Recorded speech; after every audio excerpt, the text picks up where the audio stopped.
So we doing it live. When I say we doing it live, we are doing it live. Man, it's great. It's fun.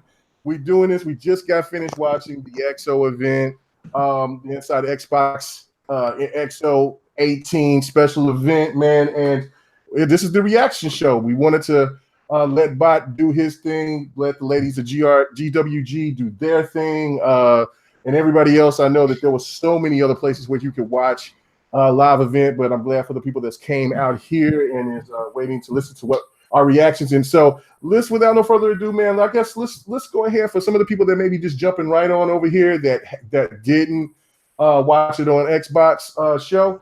Let's go ahead and let's get some people's intros, man. So let's go straight off with Predator, man. Let's go to the next podcast. Fellas, what's going on with your Predator? What's happening, man?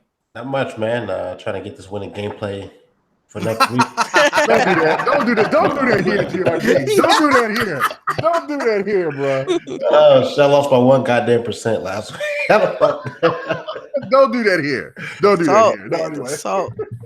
I'm glad. I'm glad, here, man. I think I've only been on this show like twice, so I know you got a great crew here, and we got a lot of shit to talk about. So I'll make this short and sweet. Let's get it going.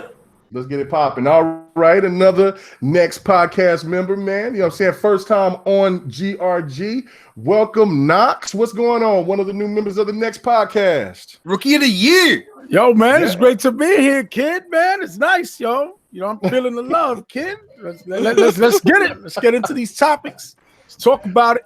Let's talk. That bromance going on right now, man. I know. Me and Mega, we got RPG studios now.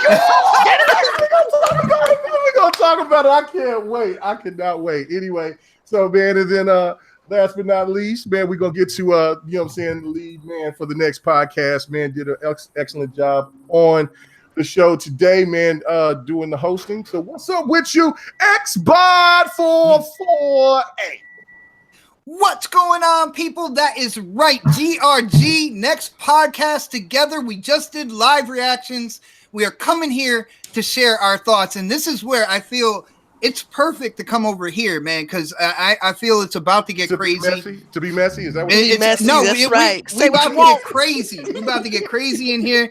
Maybe a little messy, you know, with K-Mega running things, it can get a little messy sometimes. But yo, I gotta say, huge shout out to the panel on the live reactions. I said it before off the air. I feel like Triple Cup Chuck came in with the MVP for the live reactions. Yo, the comments, the excitement, everything, man. Dude, you killed it. You killed it, man. Appreciate it. Hey, I feel honored, man. Hey, I just love this stuff and and I like being around our family and stuff like this because y'all. Oh yeah, too, man. It just feel good, man. You know, I love this.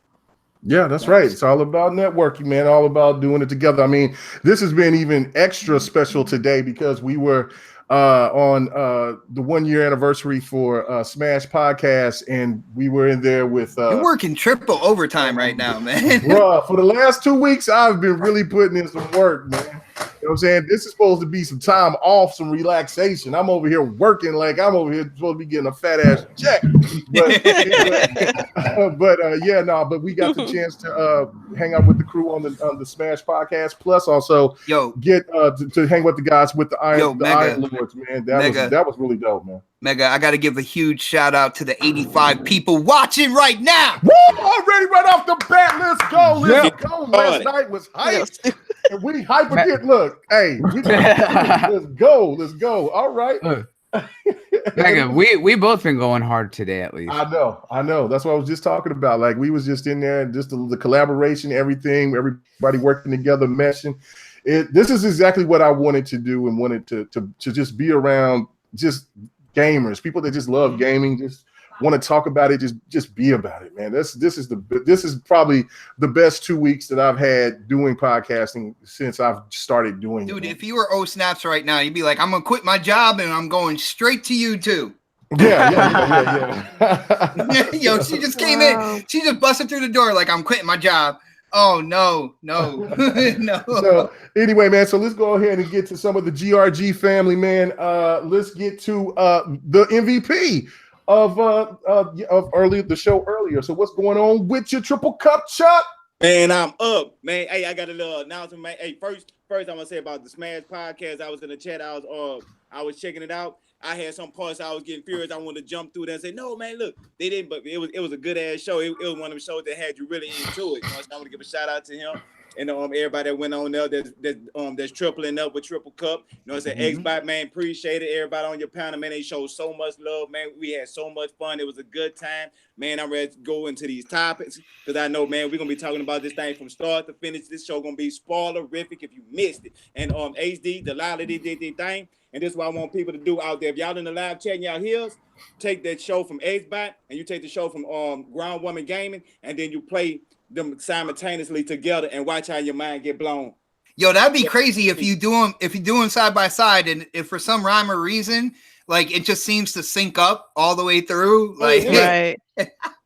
Hey, yeah, no, that's right. Right. So y'all got to go watch that show and the Xbox show at the same time, and hit them like buttons on all these 3 shows. This is all 4 of these shows that we bringing today. Man, let's get it.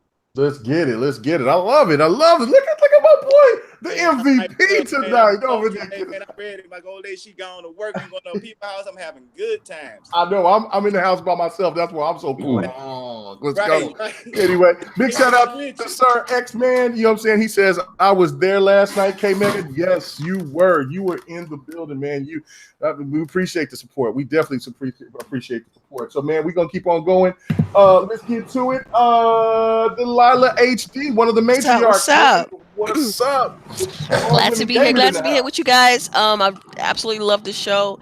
Can't wait to talk about it. So, yeah, let's get into it. Let's go. Yeah, let's go. Hit that invisible like button. Yes, I know that people don't see it, but I promise you, YouTube is doing me dirty. But I see it when I go to the creative 115 people watching right now. Let's go. Hey, baby, let's go. We be deep. Look at Crackdown first, please. Yes, we will talk about Crackdown first. We will get straight to it. We will get straight Sir into X, we might want to make you wait till the middle of the show for that one. I don't know, because I mean, if you're gonna keep on pouring some cash, we're gonna milk this cow. You got paid Friday. We're gonna milk this cow. Hey, I'm trying to get at Sir X, man, for a minute, man. It was good with me. Man, can I get a follow on Twitter? Yeah, I know. Appreciate the support. Anyway, let's get on to it. Next on the list, man, my boy Bloody Knuckles. Man, we've been hanging out all day. What's up with you, brother?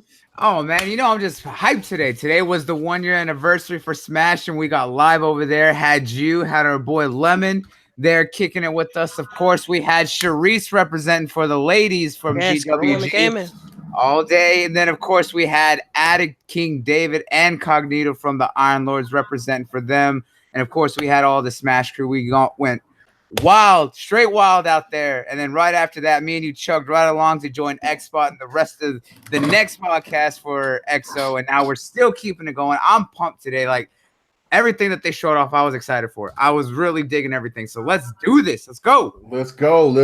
Also, we moving up in the world, man. Look at this, man. 108 Dragons TV. Facts. Them light-skinned brothers. I liked it what Bot said earlier. He said, we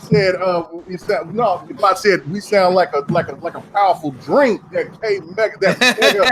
mega lemon. You know what I'm saying? For the ladies. Yo, let me get that K mega lemon. Love. Yeah, let's get that K mega lemon drink for the ladies. What's up with you, 108?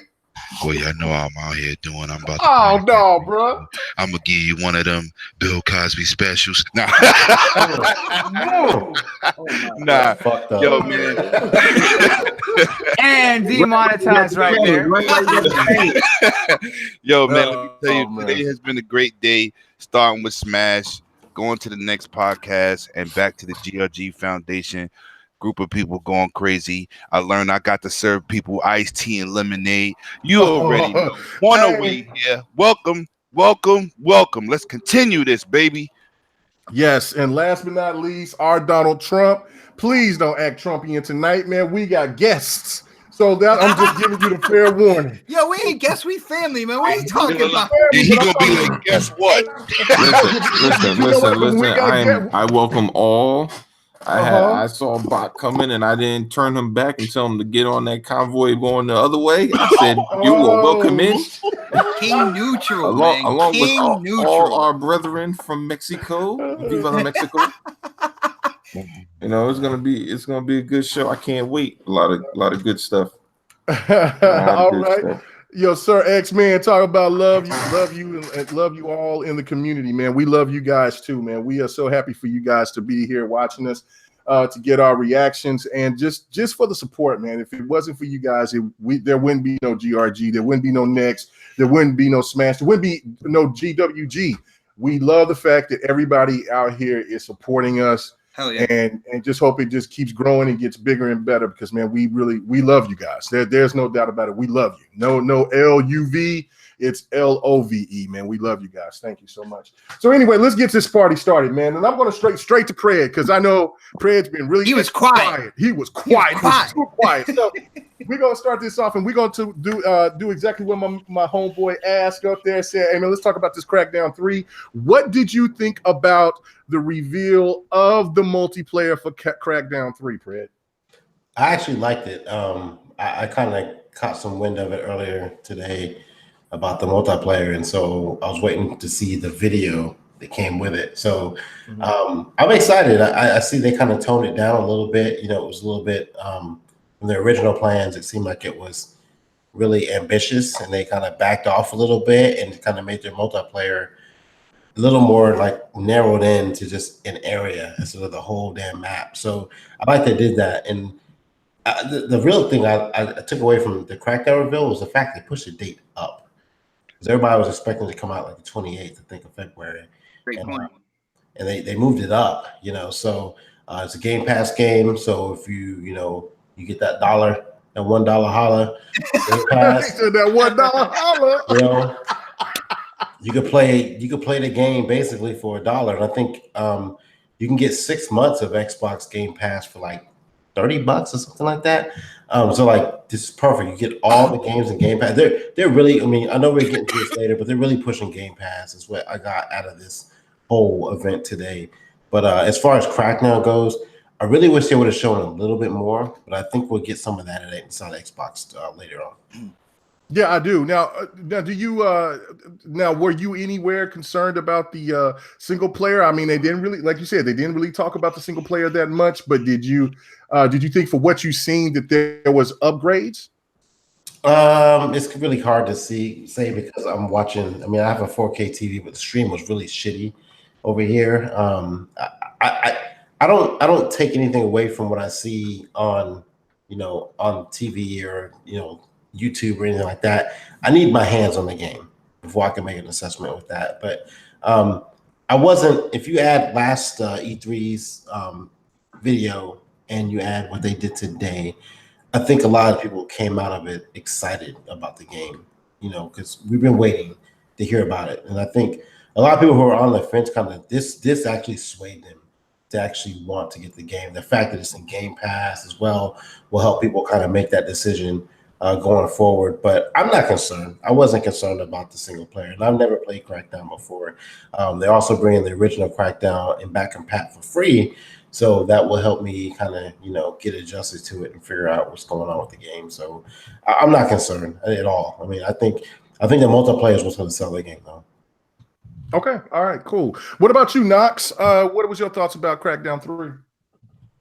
I mean, I would have to agree with Pred, man. He pretty much already hit the nail on the head, bro. Like, the expecting for the whole open world to be like fully destructible like that, I think they were like a little too ambitious, maybe biting off a little more than they could chew. But in a multiplayer controlled environment like that, it's gonna come through very well, and I think it's gonna get people excited to play that multiplayer. I'm gonna keep it a buck with you.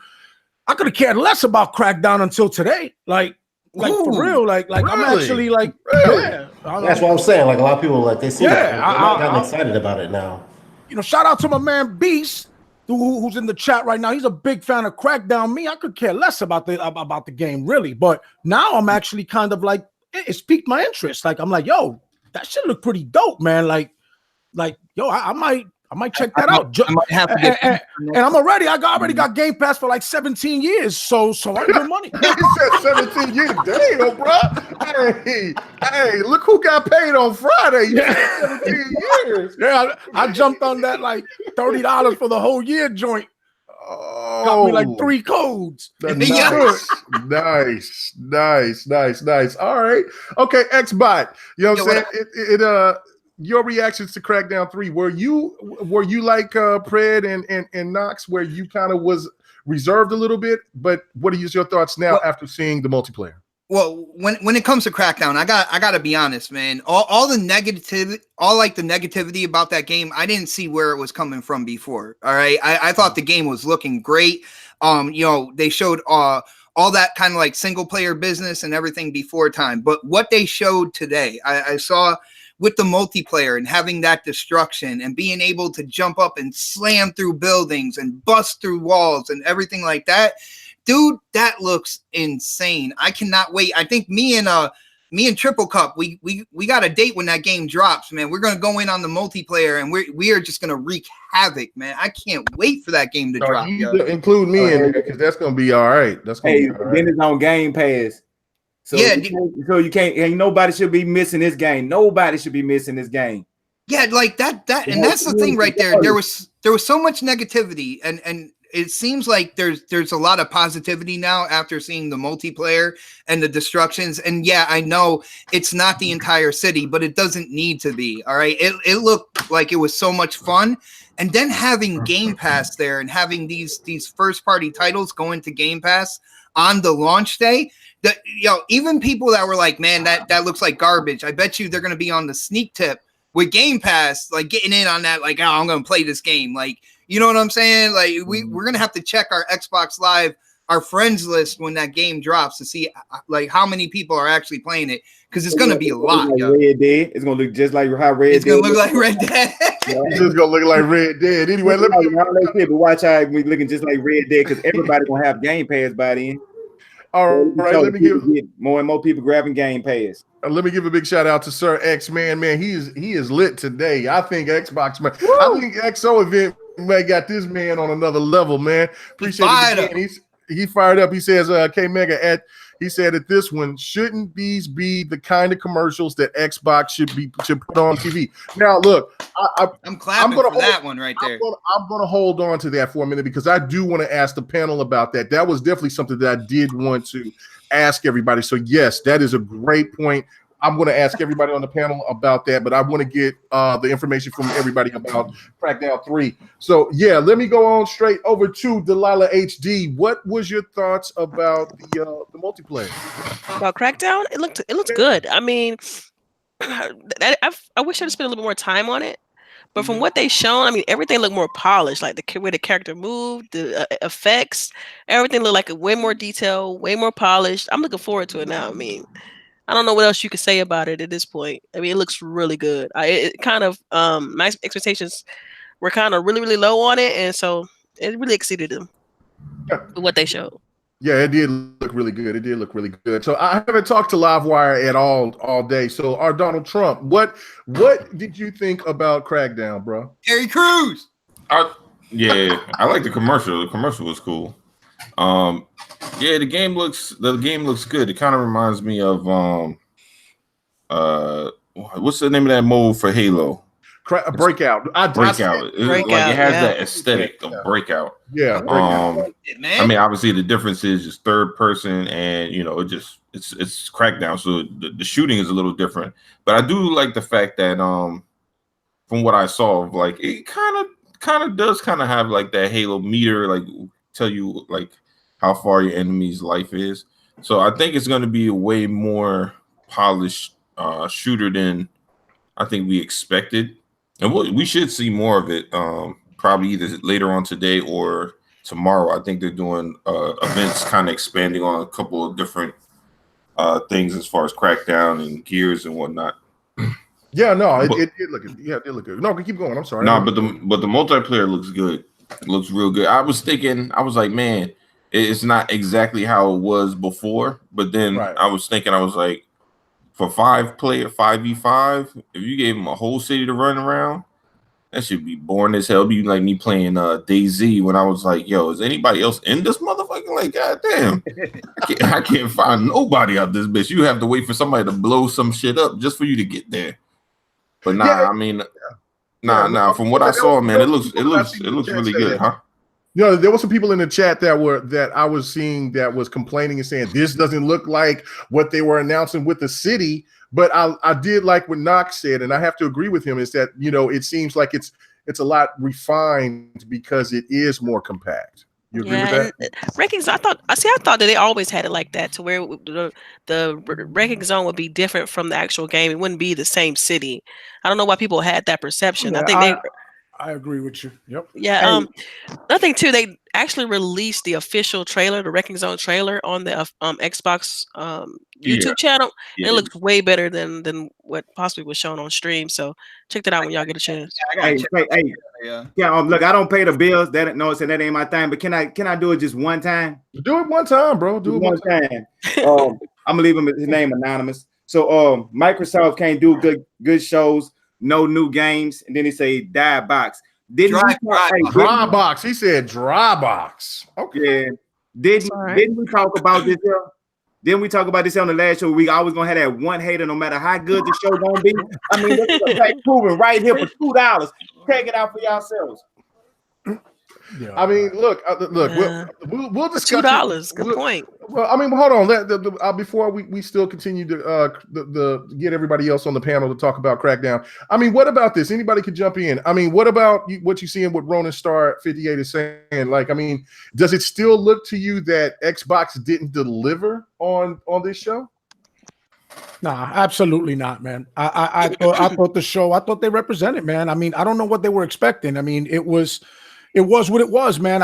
I really like the positive reinforcement they showed with Game Pass. They went in and they showing you, yo, we serious about this. We're gonna put some quality titles in here. We're gonna make it worth your while and worth your money, which is the most important thing. A PlayStation experience. No, don't do that. Don't be messy. One thing 108 Dragon said, yo, Lemon said this in the live reaction, and he made a great point. Yo, Lemon, you remember what you said, man? I say a lot of things, but it was about Crackdown, right? No, about the show in general, because it seemed like we started talking about the show in general. I think, like, the entire scope of the game, you said that they brought a variety out there. There was variety for sure. Everybody. Had something for everybody. So there you go. This is what it is. I'll let you continue till it's my turn. You know what I'm saying? Look, I appreciate the $2, man. I mean, and look, everybody's entitled to their opinion. I mean, and I think we'll touch on that going towards the end of the show, where we'll get into the parts of what we didn't like and to kind of what we're starting to see from, of course, some of the people that are naysayers of anything that Xbox does, or just naysayers of this show. So we'll get back to it. But let me just continue. I'm going to go straight to you, 108, since you just was talking. What did you think about Crackdown 3, the multiplayer? First of all, I'm going to keep it official. Y'all know how I felt. We talked behind the scenes. I was holding my breath. But when I saw that gameplay, I could breathe now. I need an oxygen tank. Let's just keep this official. Is that what you're saying? Listen, I can breathe. I can breathe again. Facts. But let's just keep this official here. Microsoft set out to do something, and once again, I always say this: the city that you plan in, that's being destructed and destroyed, and all these buildings, and name any other game doing that.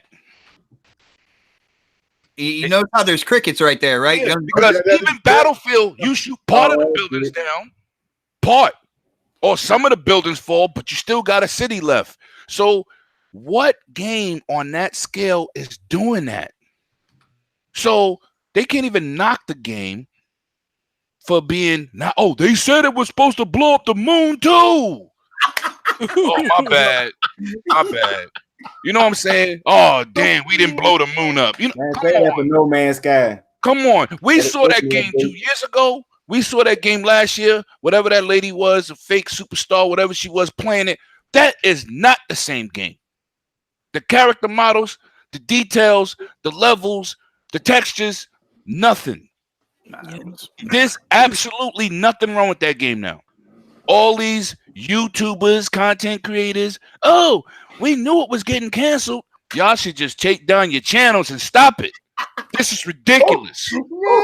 This is ridiculous because goddamn clickbait and fake news and all this Crackdown canceled. They can't do it. Come on. The game looked amazing. It looked amazing. Stop it. I was worried. Listening to y'all. Should have listened to myself. Like I usually do. Facts. Thank you. Hell yeah.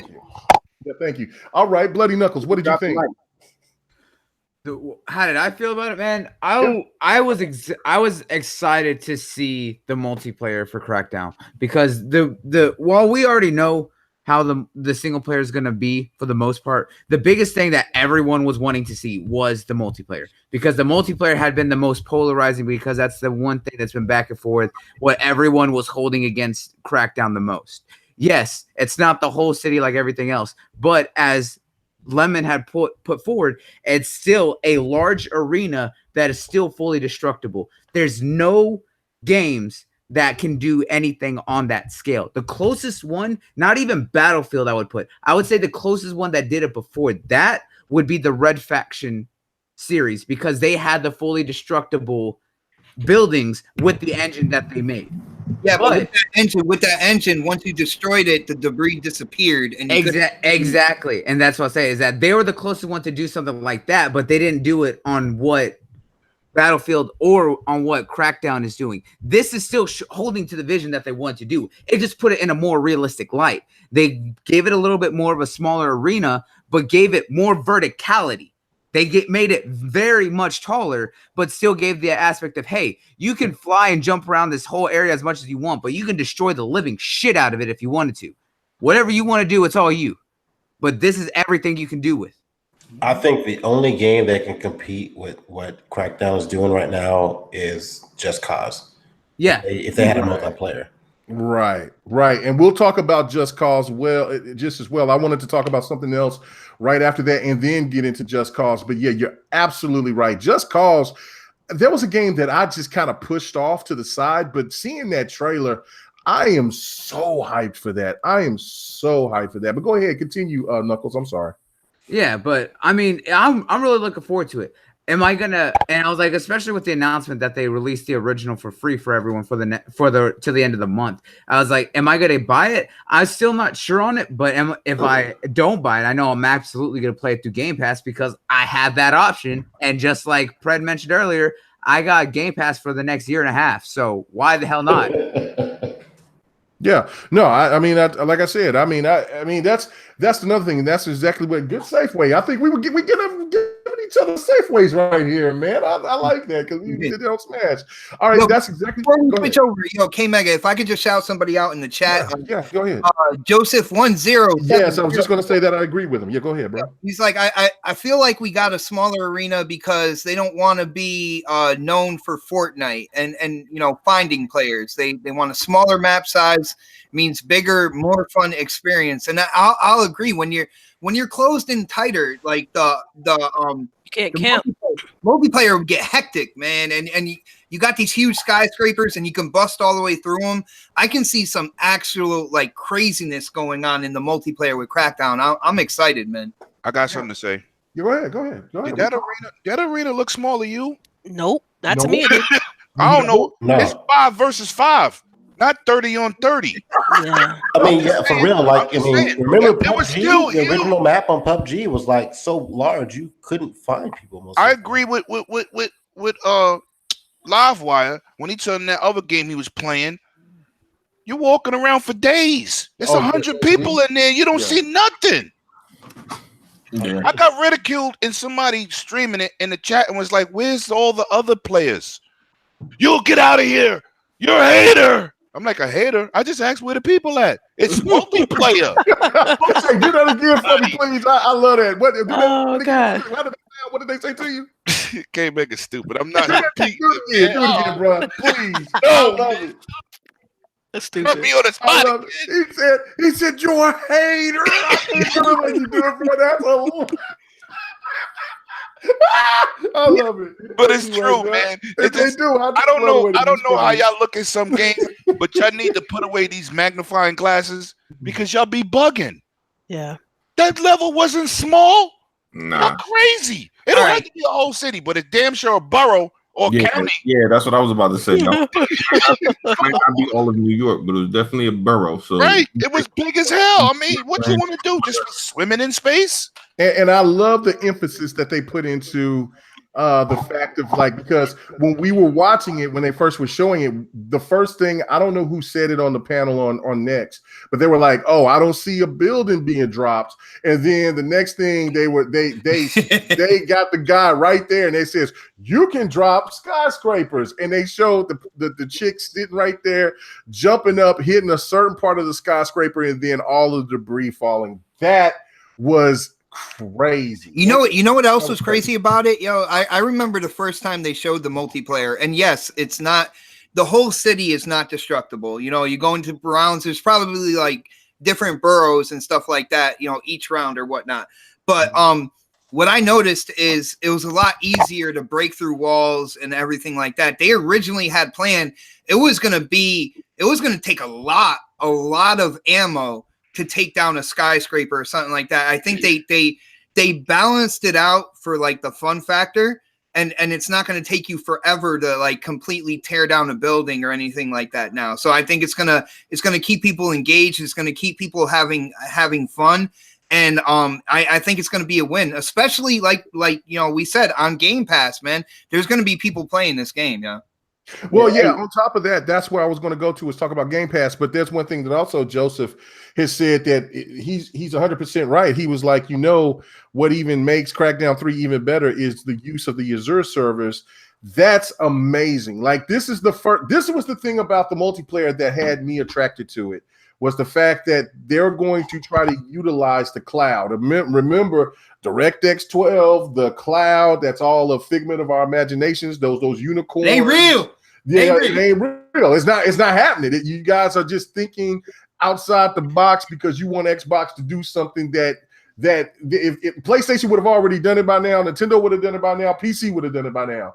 But lo and behold, it looks like this cloud destruction aspect is legit. Now, of course, it wasn't a whole city, but when you're first bringing a different type of technology into the fold, it starts off slow. Baby steps.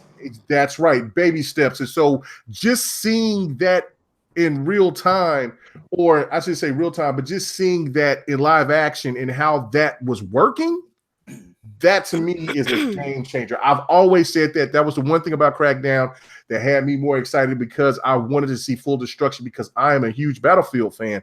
So anybody else want to say anything about it before we go? I want to say something real quick. I'm not trying to kill the tempo, but with over 180 people in here, whoever isn't subscribed to this channel and doesn't check out GRG every Friday, I don't know what you're doing. You have to hit that subscribe button right there. Hey, sub. Hey, make it this out. Well, before we go on, look, what I was thinking about was this game ain't it supposed to be played fast, right? And if a game's supposed to be meant to be fast, a lot of destruction and stuff like that, you can't have a 5-on-5 with no big map. So simplified, you make a small map. I mean, I thought it was common sense. All of us probably thought it was common sense. And me personally, I just want to be a casual about it. So I was more excited to see Terry Crews and how Terry Crews was the hype man and how he was up and how they was gonna do their commercial. I was like, oh, that's gonna get all the casuals. And I was like, yeah, y'all got me. See, they had me sold on the game already because of Game Pass. I said I was gonna get it anyway. So anything now, I'm already gonna play it. So I'm cool with it. So if the people want to talk all this shit, it don't matter because I'm still gonna play the game as in Game Pass. It's sold to me. I got this. I'm ready. Triple. I just want to say real quick. I try to look at things with a level head here, and right. They wanted to do complete destruction with the entire city. Unfortunately, with what they were messing with, they couldn't get it right or whatnot. I'm not going to hang them for that. They came back and they adjusted their multiplayer to something that looks incredibly fun, like something I want to get into. I'm not going to just sit there. I thought it was full destructible environment. That's what they said on the description of the video. But that it's only in the spots, like it's only in those multiplayer areas. If you look again, you'll see like this kind of like phased out wall around where you are. You can't just go anywhere. You say it's a closed off area. Okay, it's a closed off area. Okay, I got you. All right. Yeah, it's not the open world city. But you know, there's something that people forget about Game Pass, which is very, very, very, very, very important. You get your Game Pass subscription, and you buy your content at a discounted price. That is true. Nobody talks about that. You don't have to buy the game. You can have the game and buy all the content for cheap. Yo, Lemon dropping gems, man. What I do. Yes. This is what we do. 100 got was it Forza through Game Pass, but bought all the DLC. Right. So did I. Game Pass discount. So did I. I was like, this is the thing about this. This is the smart thing. 100. This is the smart thing about Game Pass, which we'll just go ahead and just jump straight into it because this is what I was going to talk about was the Game Pass factor. Is that 100 did get, he got Forza 4 on Game Pass and he bought all the DLC, right? Well, by the time that they may come and say, well, we're going to take away Forza Horizon 4 off of Game Pass. That game is going to be so discounted, it's going to feel like he stole it anyway because, he's been playing it basically, for almost free because he's been playing everything else off of Game Pass. And so that game might be 50 to maybe 60% off, and he might get it for like $30. And we're talking about the best racer that has ever been made ever. You know what I'm saying? That's saying something. So I'm gonna go straight to you, Delilah. What do you think about the whole Game Pass emphasis that was put on this show tonight? I think it's good. I think they realized they had to make up ground because if you see the amount the article that was released regarding PSN and the amount of subscribers that's with that, even though it's much older, it's about 4 years older than Game Pass. They're trying to make Game Pass their premier product for Xbox and PC. So I think it's a good move and a smart move for them to say, because right now, if you think about it, Game Pass is a tremendous value. For any parent that has kids and they want to load them up with games on Christmas, it's perfect for that. And for it to be $1 right now, I think it's phenomenal. They even have you can expand your Game Pass for 6 months for a discounted price right now. So if you already have Game Pass, you want to expand it by 6 months, go ahead and jump on that. I think it's like $30 to expand it out, which is worth 3 months typically. So you get 3 free months basically, and it's great, man. Just the level of quality of games is in there from Gears 4. Soon, 5 gonna drop on there too, and then you got Forza. So it's just great, and then they constantly adding more and more titles on top of that.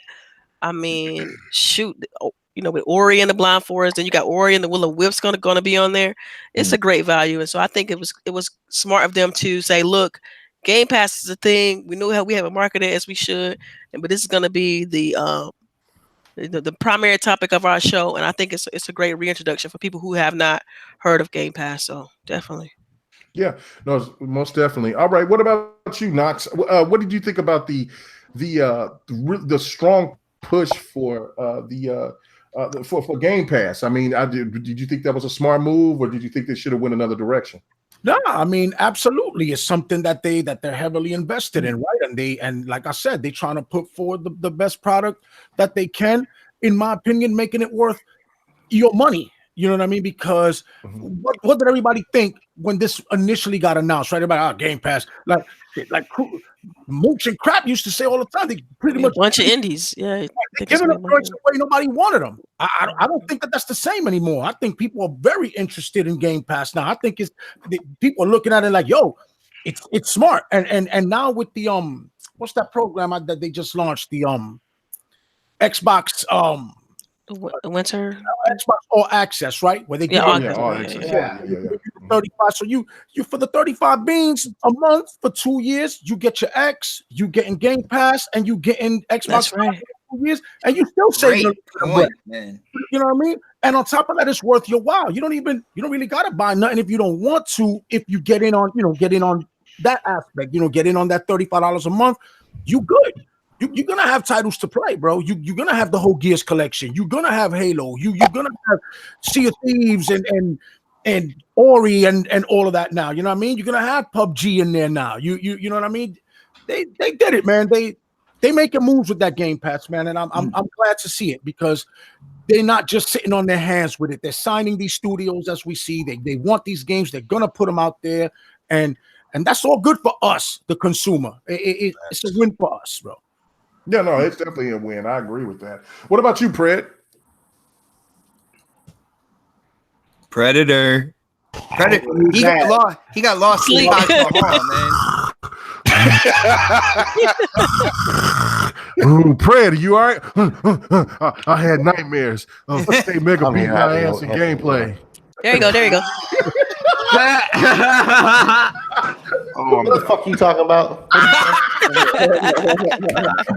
Beating your ass. hey, okay, Pred, what was your thought process on the whole big push for Game Pass for Xbox in this show? Well, I mean, it seems like that's all the show was about: Game Pass and PC.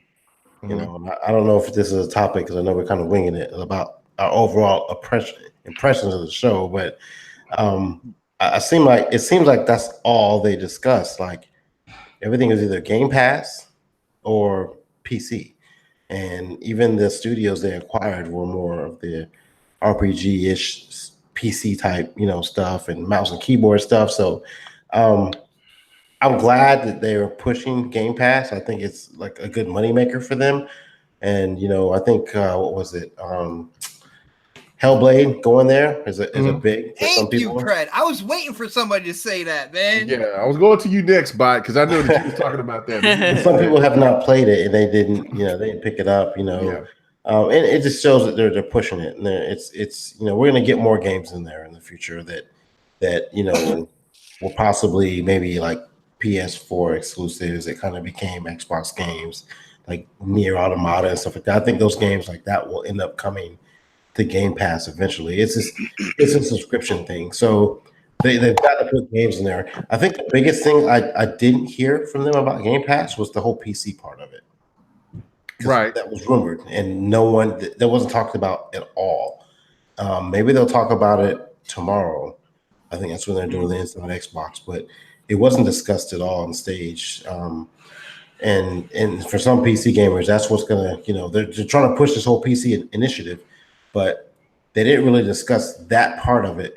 And I think that's what's gonna bring PC gamers over to the Windows Store, but it wasn't discussed. And I think this was a stage they should have discussed it.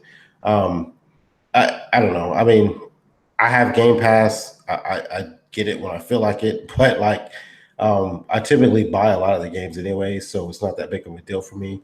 This is just another option. If I don't decide to pick up a game, I will have Game Pass to fall back on. So I don't know. I think with it being as cheap as it is, it's obviously a bargain. But the exclusive games they have coming out there, Crackdown, Forza, those type of games, that's going to keep it interesting. But I don't want to get Game Pass just for those games.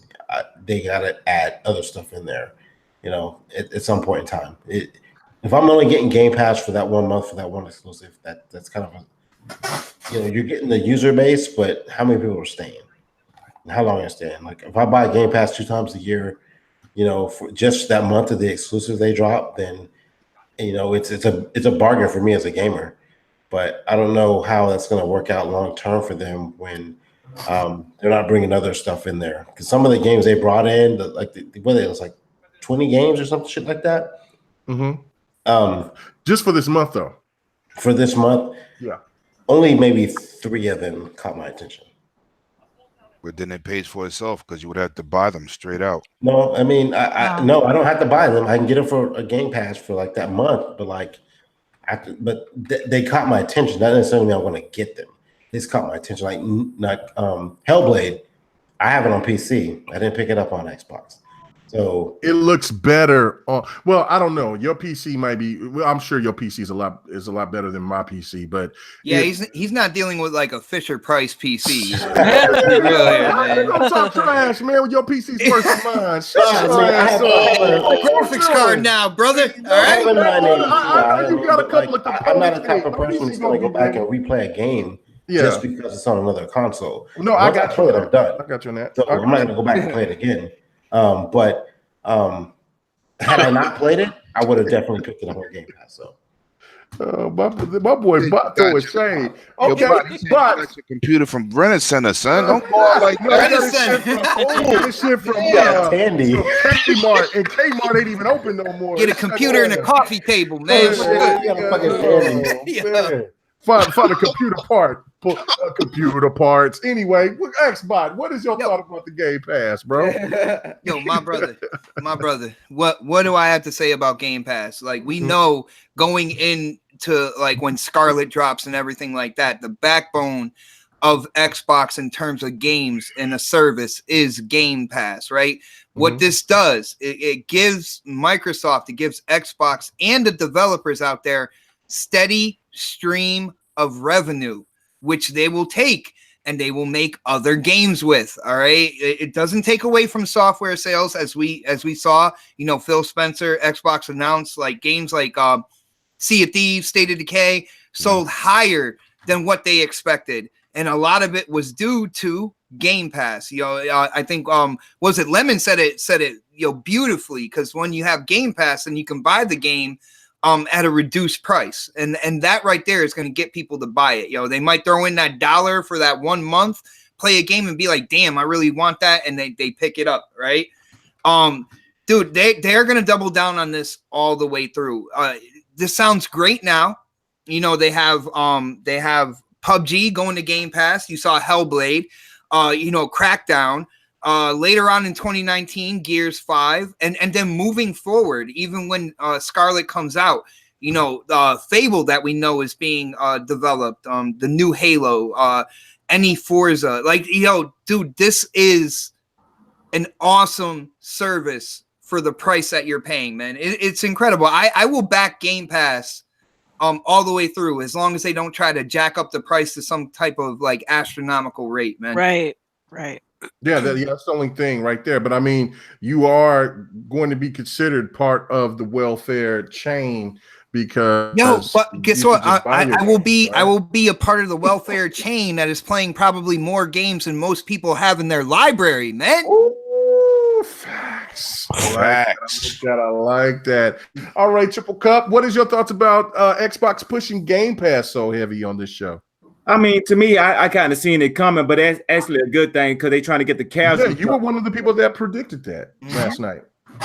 Yeah, I mean, because that's one they have to push that. Think about it, because if the casuals they putting all their money into it, they putting all their eggs, everything going into Game Pass. So of course they're gonna do it. But I was looking at it from this angle, like how Predator was talking about, like if you notice, he kind of skeptical about it, but I was looking like, okay, they showing us that they really dedicated. Now I'm feeling more comfortable about me just saying, okay, instead of me purchasing this game right now, I'm gonna purchase Game Pass and I'm gonna, and play all these different games. And they showing me that every month they steady gonna be dropping new games.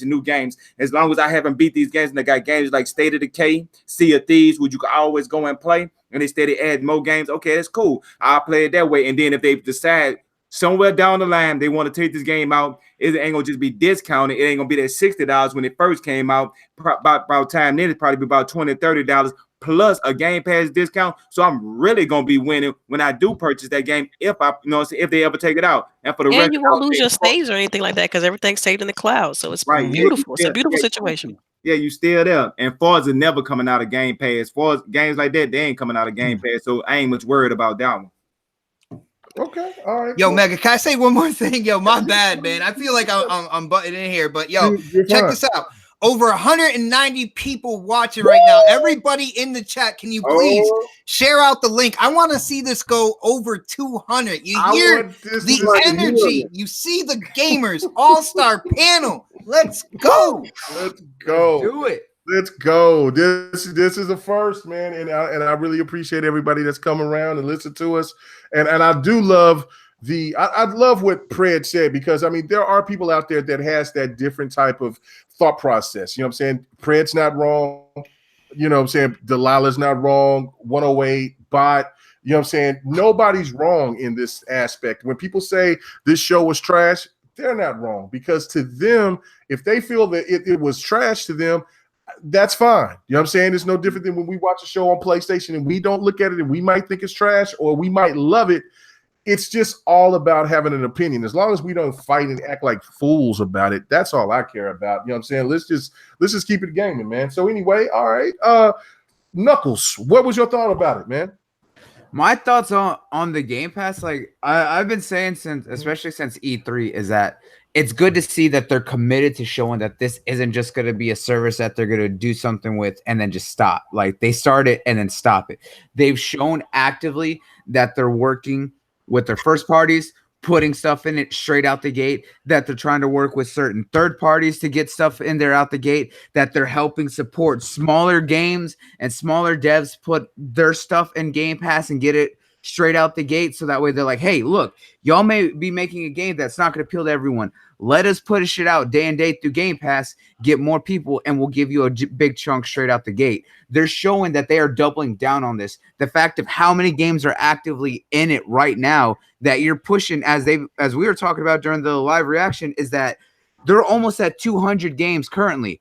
They are actively very slowly getting rid of stuff, but it's not as monthly as they said it was going to be. You're talking about games being in there for 3, 4, 5 months before looking at anything coming out for a while. They keep adding in 15 games almost every month. In a year, it is already this many games with only a few having come out. There's nothing that they're going to remove out there that is if it does, it's typically because of license issues and everything. The fact that they're showing that they're committed to this and the way that they were giving it out to people to let everyone experience what they're trying to build was a great thing. It doesn't matter that they're making it cheap and always offering these deals. That's a good thing because it shows that they're not taking a big hit like everyone else is saying or believing. No, it shows, hey, this is just something that they're able to do because of deals that they can make, and this is just going straight back into that service. It's not any major loss of money or anything like that. Yeah, no, I totally agree. Big shout out to Black Knight 2122. He said, just got off work, missed the show, wanted to show love to GRG, GWG, and the next podcast. Definitely, everybody that's on this panel, go, and everybody in the chat, go and sub to these people, man. They are all good people. They're all real gamers, man. Everybody has their own different style, charisma, you know what I'm saying? But we all game on here, man. We love this. Did K Mega just say I had style? I think he just said that, man. I was really thinking about Knox and Fred. Knox rookie of the year, man. And Snap Snap Suckers. I was thinking about them. You and Otter? No, bro. I ain't gonna even go there. Whiter than mayonnaise, man. Whiter than mayonnaise. Are you talking about Dark Bottomist? Yeah, Dark Bottomist. I kind of like that, man. I do. Yeah. We call him Dark Bottomist because he always botting on the show. Yo, that is true. You notice he was clear today, though. Perfectly clear today, man. Yeah, that's it. But only today. He didn't want to come. He didn't want to come on GRG and get that work because he knew what was coming. He knew it was coming. He knew. What was coming. Joseph in the chat as well. He came back with another. He's like, "What if Microsoft said that they were going to give us Xbox Live, Game Pass, xCloud, everything for $99 per year, and we can stream as much as we want?" Yo, dude, where am I going to sign up? I'll be first in line for that, yo, no doubt, man. That would be an insane package. And you know what? And that's still to be determined. And there was somebody that's been really highly critical, Christopher Hart. He's been very critical of what Xbox has been, of the XO show and just of what Xbox has been doing. But he even said to himself, he says, you know what? He says, look, that the whole, what is that? Black Friday deals, that's the business. That's serious. So, yeah, I mean, they talked about that as well. Livewire, what was your whole thought about the push of Game Pass? I mean, they got to do it. They got to do it. It's important, especially if, they want to really get into the whole streaming thing. And man, it's good for us. Shoot, I just downloaded Crackdown, or I'm in the process of downloading this shit. Yeah, Crackdown is free, by the way. So if it's free until the end of the month. No, I said crack. The first Crackdown is free right now. Oh yeah. No, I've been at that though. I bought. I think did I buy it? I probably bought it when it first came out, or I already had it actually. I think I already but had it from before. I think they gave it to us for free before the X even came out. I mean the X1. But the Game Pass, man. Yeah, it's the business. Yeah, I keep man. This is big. I got it for like 2 years, so I'm good. How come everybody has it stacked up? Me Snaps, we pay monthly. Like, you know. Yeah, me too. I mean, I think I got it for an additional month. Everybody, there's something going on we don't know about here. Mega, you just didn't do enough while we were at E3. I know. I need to. I should have been doing some kamoochin'. I don't know what the hell is going on. Because they, with all the stuff that they were giving away, they were throwing that stuff out like candy for codes as well. Then right after that, they had the $1 for a month, and then right after that, they also had a deal where it's like if you subscribe for like 3 months, they'll give you 3 free. So it's just like shit. Why not? Hey, you know what? I'm gonna go ahead and accept this because you know Pred is being messy in the chat, man. You know what I'm saying? All right, you know what? He said K Mega got gray nut hairs and ashy ankles. Vote for Pred on 11/17 next podcast. You know what, Pred? You know what? I love you, man. I love you too, but you know what? I'm really fire your ass up when we do gameplay on the next podcast, bro. Hey man, I always miss GRG podcast. Y'all come on too late for me, but hey, man, this is not my fault that you eat graham crackers and milk and take your old ass to bed. You know what I'm saying? GRG be out there doing our thing, man. We signing everybody off to get to gaming and doing our thing. How dare you? I do not have gray nut hair. I do not. When you say gray nut hair, do you mean like Jonah Jameson, where it's only on the sides? Like we talking about silverback gorilla. He said like silverback. A streak of gray hair on one end. I guess that's nasty. Hell no. Yeah, gray ball soul patch. You know what? I keep a gray bush. No, forget that, man. I shave, man. I'm on that Metro section. Yo, Delilah, I apologize. All right, ahead of time here. Maybe it was. I gotta keep it clean. I gotta keep it clean. You know what? I'm done with you, Predator. I'm done with you. Anyway, that's funny though. But yeah, no, don't vote for Fred. Okay. No pubes. Anyway, so all right. Are we gonna tackle that Sea of Thieves though? Yes, that's exactly what I want to talk about. Anybody wanted to talk about Sea of Thieves? What do they think about the expansion? It's something that I've always said as a person that had loved Sea of Thieves. I said that the game has not reached its potential. And the fact that, you know, even when, and I know this might not be a popular comment, but this is the facts. After a God of War, Spider-Man is long gone, people will still be talking about Sea of Thieves because they'll still be dropping content to Sea of Thieves. And of course, they drop some PvP where it's battleships against battleships. It's going to, well, I should say battleships is going to, well, yeah, I mean, it's ships against ships. It's going to be fun. If you've ever played Sea of Thieves. It's not just ships against ships, though, man. See, this is for treasure chests on land, everything. Yeah. This is what I like about this expansion. First off, it's free to everybody, right? Because that's the way that they're doing this game. And for people who are complaining about, you know, doing the same thing, they completely changed it up. Now you have a more faster pace, competitive, where you're fighting other ships, but you're also fighting to get the treasure quickly.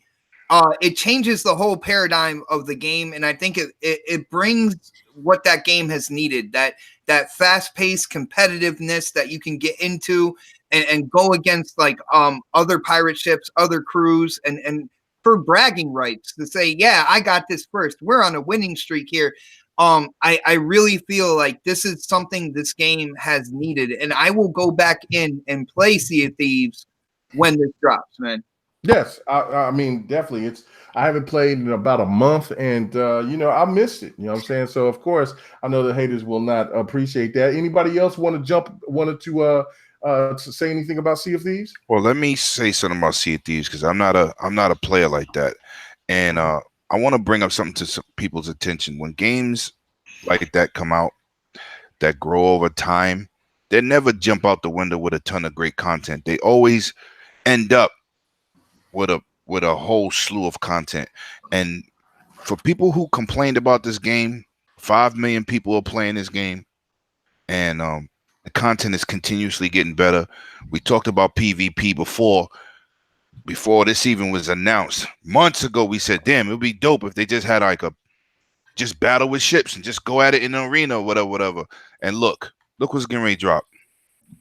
Yo, you know what I'm saying? That makes you want to get back into the game because that's something that you wanted to do, and that's something that we talked about. And look, they're dropping great content. Even State of Decay is the same thing. I mean, they just grow. The king of content, World of Warcraft, was not built in one day. Dude, even like games like Overwatch, when Overwatch first came out, there was only a couple maps, in the multiplayer, and now if you go in and look at that game now, it is increased in size. Yeah, Rainbow Six, that's a shooter, and it's grown. Halo 5 has grown. Mm-hmm. I mean, Which color was looked at as a bust when it first came out in December?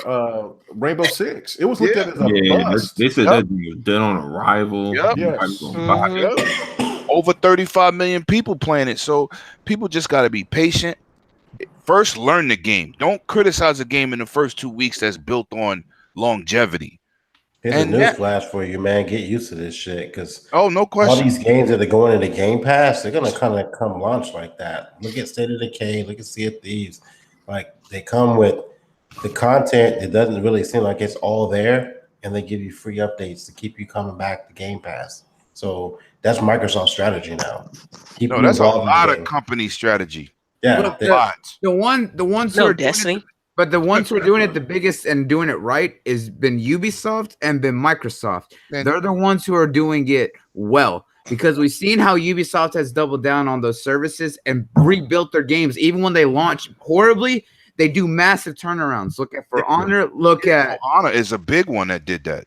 For Honor, The Division. Then, of course, like y'all mentioned, Rainbow Six Siege. They've gotten the formula down on how to either launch really well, or if they launch in it and see what's wrong, they've taken the time to invest and turn those games around. And Nuts, think about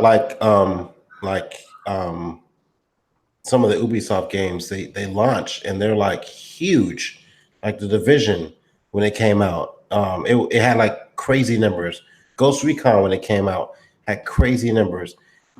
Fucking For Honor when it came out, I think had decent numbers as well. And then it kind of fell off, and then they add more content to it, get people going back. That game is not the same game now. None of those games are the same games now. None of them are. For Honor, I was like, damn, man, I wish I had more. There's so much in For Honor now. I feel overwhelmed. For Honor was free, I think, on PC. It was free for Xbox as well. It was in Game Pass or something, wasn't it? Game Pass. It was a game. It was a game of the month. Game Pass. It was in the Games for Gold. Yeah, it was for Games for Gold, and then of course that's the new strategy for games that hit a stone wall. They Games for Gold. They do Games for Gold, or they go into Game Pass or other. You know what I'm saying? And then they hit you with new DLC because of the fact that if there was a game that you may have looked at and you might wanted to try, like Grip, for instance. I got Grip on the PC, and I like Grip, you know what I'm saying? But it just didn't feel right, especially playing with a controller on PC. But when I got it on, I seen it was jumping on Game Pass, because I was like, I'm not paying another $40 for this game, because I paid, I think, maybe $25 for it on PC. And I seen it was on Game Pass. I'm playing it and I'm enjoying it because it feels a lot more better, because it's better suited for your controller on the console. So again, that is the new strategy. It's smart not only for the developers, but it's also smart for Xbox to even implement it. Now, another thing is key, and Phil Spencer was laughed at 2 years ago when he said, I'm going to bring games as a service. Everybody blogging. They getting out of Xbox. They're dumping it. They doing this. They doing that. They went crazy. Who laughing now? 10 billion in a quarter. Who laughing now? That dude is smart, man. Have some faith. Game Pass is a winner.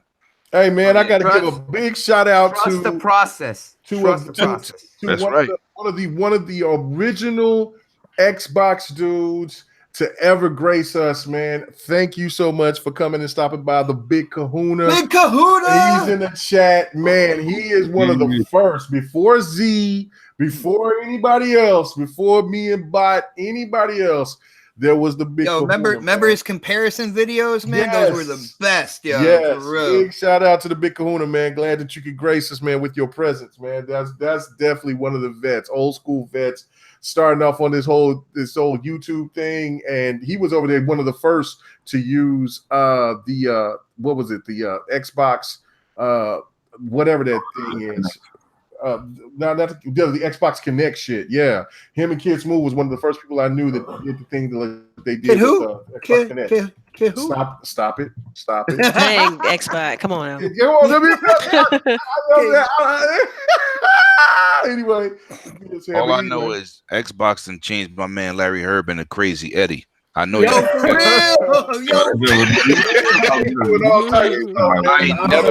I ain't never seen that old man move so fast in my life. Do y'all think Larry Herb's time is almost up to Xbox, man? You see, he wasn't really live that much. Yeah, you know, if you notice that they've been slowly phasing him out. Like they got a younger staff, younger crew, and he just come in from time to time. He's not the only guy that's doing the show, so. Yeah, they need to go in that direction, man. Let him do his Crazy Eddie joint, man. Let him go like William Shatner, do some comedy shit. Damn, disrespectful. Hey, but no white gloves though. No white gloves. Hey, no white gloves. But I mean, the new cats that they got kind of coming on, the new personalities, they're great. Like Delilah, me and you met Rukari while we were at E3. Well, you had already known him. Yeah, I love Rukari. Rukari makes me laugh, as well as Graham has great energy. I really like him, and we're seeing how Jeff is when talking about. Jeff always seemed nervous to me though. Like he just does. I don't know something about him. You know, but he still does good. Yeah. The one who I'm just starting to see AC more. Bongos, man. That dude. Yeah, hell yeah. That's Graham. Yeah, Graham makes me laugh every time. All right. Well, we ain't gonna try to keep everybody here, man. We're gonna sit there and try to get to a couple of more topics and then get the hell out of here because I know we've been going all day. So I just wanted to just get anybody, y'all can just jump in, whoever wants to jump in on this. I just wanted to get your thoughts on Devil May Cry 5 and also on what you guys think about I said Devil May Cry 5, but Kingdom Hearts 3, and then also the fact that they're going to put damn near all the Final Fantasies except for 8. I don't know if that's a PlayStation lock. I have no idea. Probably a licensing issue because I mean that's the only thing that makes sense to me. Yeah, but I just want to get you guys' thoughts on any of these games that you've seen between Kingdom Hearts, also backwards compat for the Final Fantasies and for Devil May Cry 5. Anybody could just jump in. What do y'all think? It just seems like they're doubling down. You know, Phil Spencer, all those trips to Japan, people were wondering what they were doing, yo. In all honesty, I feel like they're just like they're trying to throw money at developers over there. Like, yo, bring anything over, yo. Yo, you just said anything. Come on, bro. You made it like he's begging, please. No, and well, the thing is, you know the Japanese culture, Japanese business when it comes to dealing with companies outside of Japan. And I feel like Phil Spencer is going over there, schmoozing up. You know what I'm saying? That wallet's opening up, and he's like, "Yeah, well, you're doing that over here. Why not do that over here?" You know what I'm saying? And I think it's working. They had seeing Devil May Cry being showcased on an Xbox stage twice in 1 year is something. You know what I'm saying? That's something that you don't take lightly right there. Like they were not only did they have them at E3, but they had them at their own show as well. So Phil is serious. He hears people out there on social media saying, well, yo, what's going on with the Japanese games? Where's the Japanese titles? You know, why aren't you working with Japanese developers? And you're seeing that it's slowly but surely it's unraveling, and you're seeing Japanese developers embracing Xbox more. And I think you're going to see it go even further when Scarlet drops as well, man.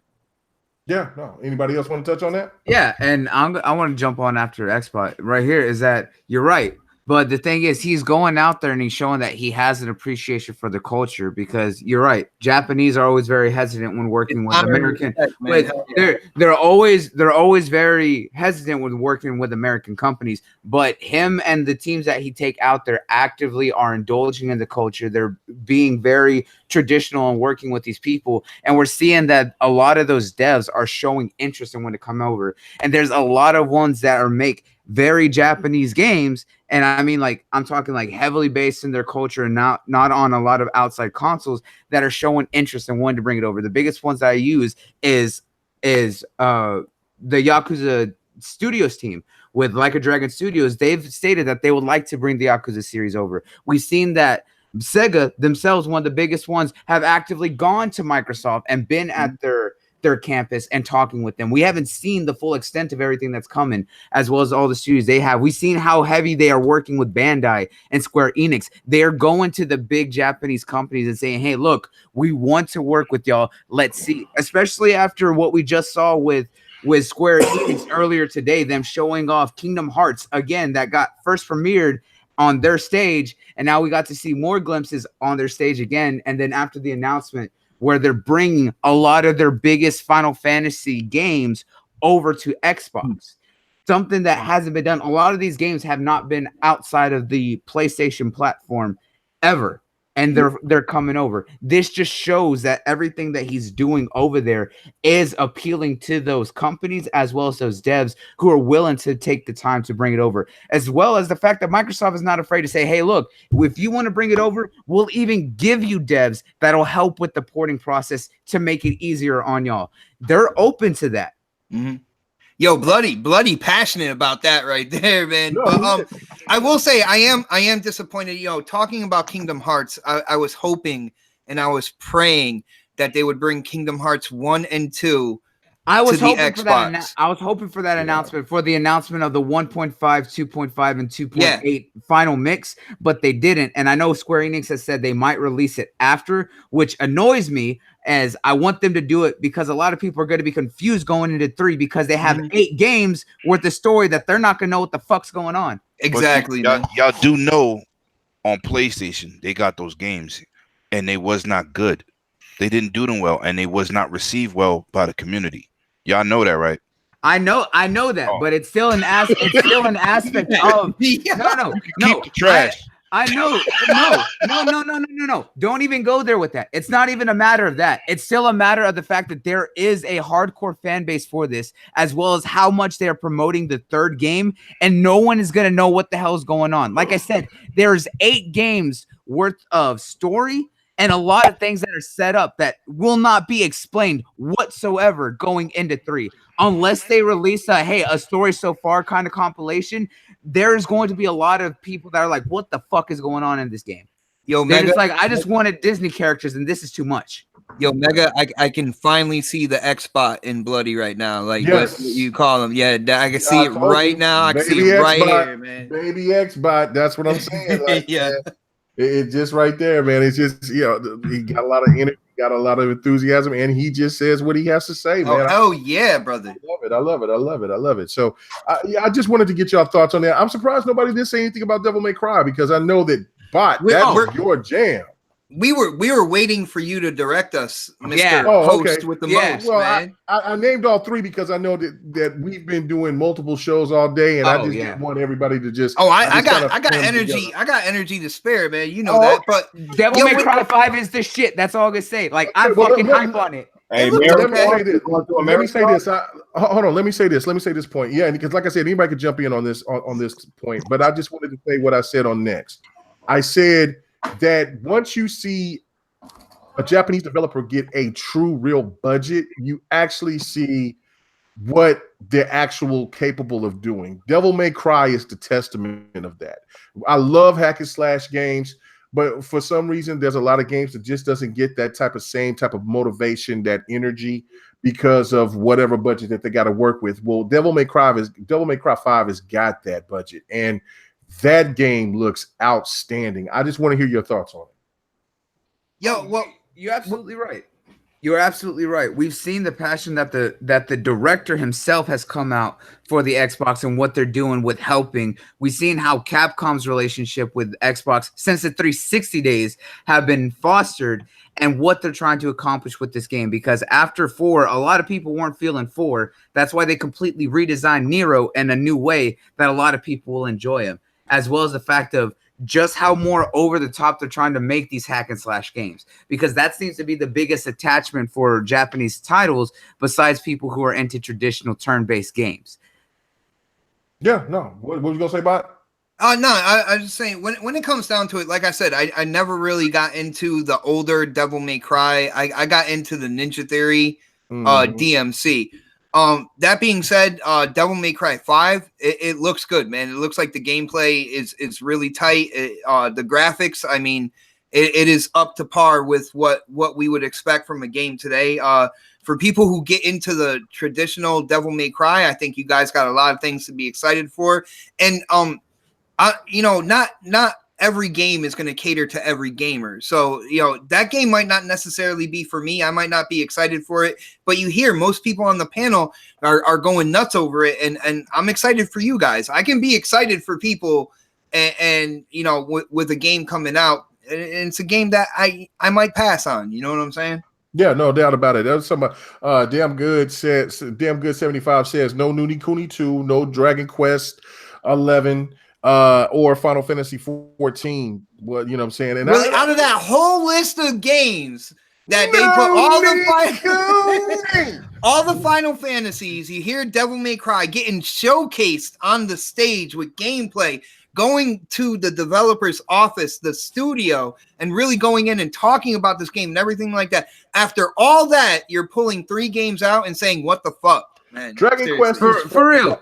Dragon Quest, I mean, you know how I love Noonie Cooney. Noonie Cooney's good. Yeah. But that developer said he was not going to work with Xbox ever again because of the sins of Z's father, Don Matrick. That's just a fact. I mean, they disrespected him on with Noonie Cooney. So I don't ever expect Noonie Cooney to ever come to Xbox. Dragon Quest, that's a whole different type of game. Like I said, I think there's still work to be done. I do think that eventually there will be a Neo or a Yakuza coming to the Xbox at one point in time. Yakuza and Persona are definitely coming because those are subsidiaries of Sega, and Sega's working with them. Those are absolutely going to come, especially for those who want the remake of Catherine, which I'm looking forward to. Right. I do think that those games will eventually come to the Xbox at one point in time. You know what I'm saying? Not anytime soon. I think they'll probably be like those year exclusives. Yeah. You know what I'm saying? Just kind of like what we've seen with Hellblade, getting Crash. Dragon Quest. That Dream Daddy, man? That's what they said. Dating sim, yeah. Let's get more dating sims. Everyone gets dating sims. Everyone gets some loving. That's all I'm saying. But, but that's the thing with that. Yeah, but I think that's a little nitpicking because again, like here's the thing about it too. Has to really revert to get themselves back to great graces like they were during the old OG Xbox and in the beginning of the Peter Moore, the Peter Moore, Peter Jackson era, not so much Matrick era. And with the games that he chose, you mentioned a good point with Noonie Cooney because the developer won't work with Microsoft because of what left with Donnie D, as well as Dragon Quest has always been very iffy when it comes to doing games outside of PlayStation, even though they were originally way back on the NES and SNES days in Japan mainly. But Final Fantasy 14 could come to Xbox if And this is a big if, because the director wants to bring it to Xbox, but he's pigeonholed back because of the fact that he only wants to bring it to Xbox if Sony will allow crossplay, because he wants to open that game to everyone, because it's already crossplay between PlayStation and PC. But if he brings it to Xbox, he wants crossplay between all the community. But until Sony opens that floodgate, which they really aren't, because the only games they're doing it right now is Fortnite with a beta and possibly one other game, we will not see that game on Xbox. And that's because of them, not because of us. All right. I do agree with that. So let's get on to the last two topics. I do want to touch on the studios, the studio acquisitions. I mean, there was a lot of us that had particular.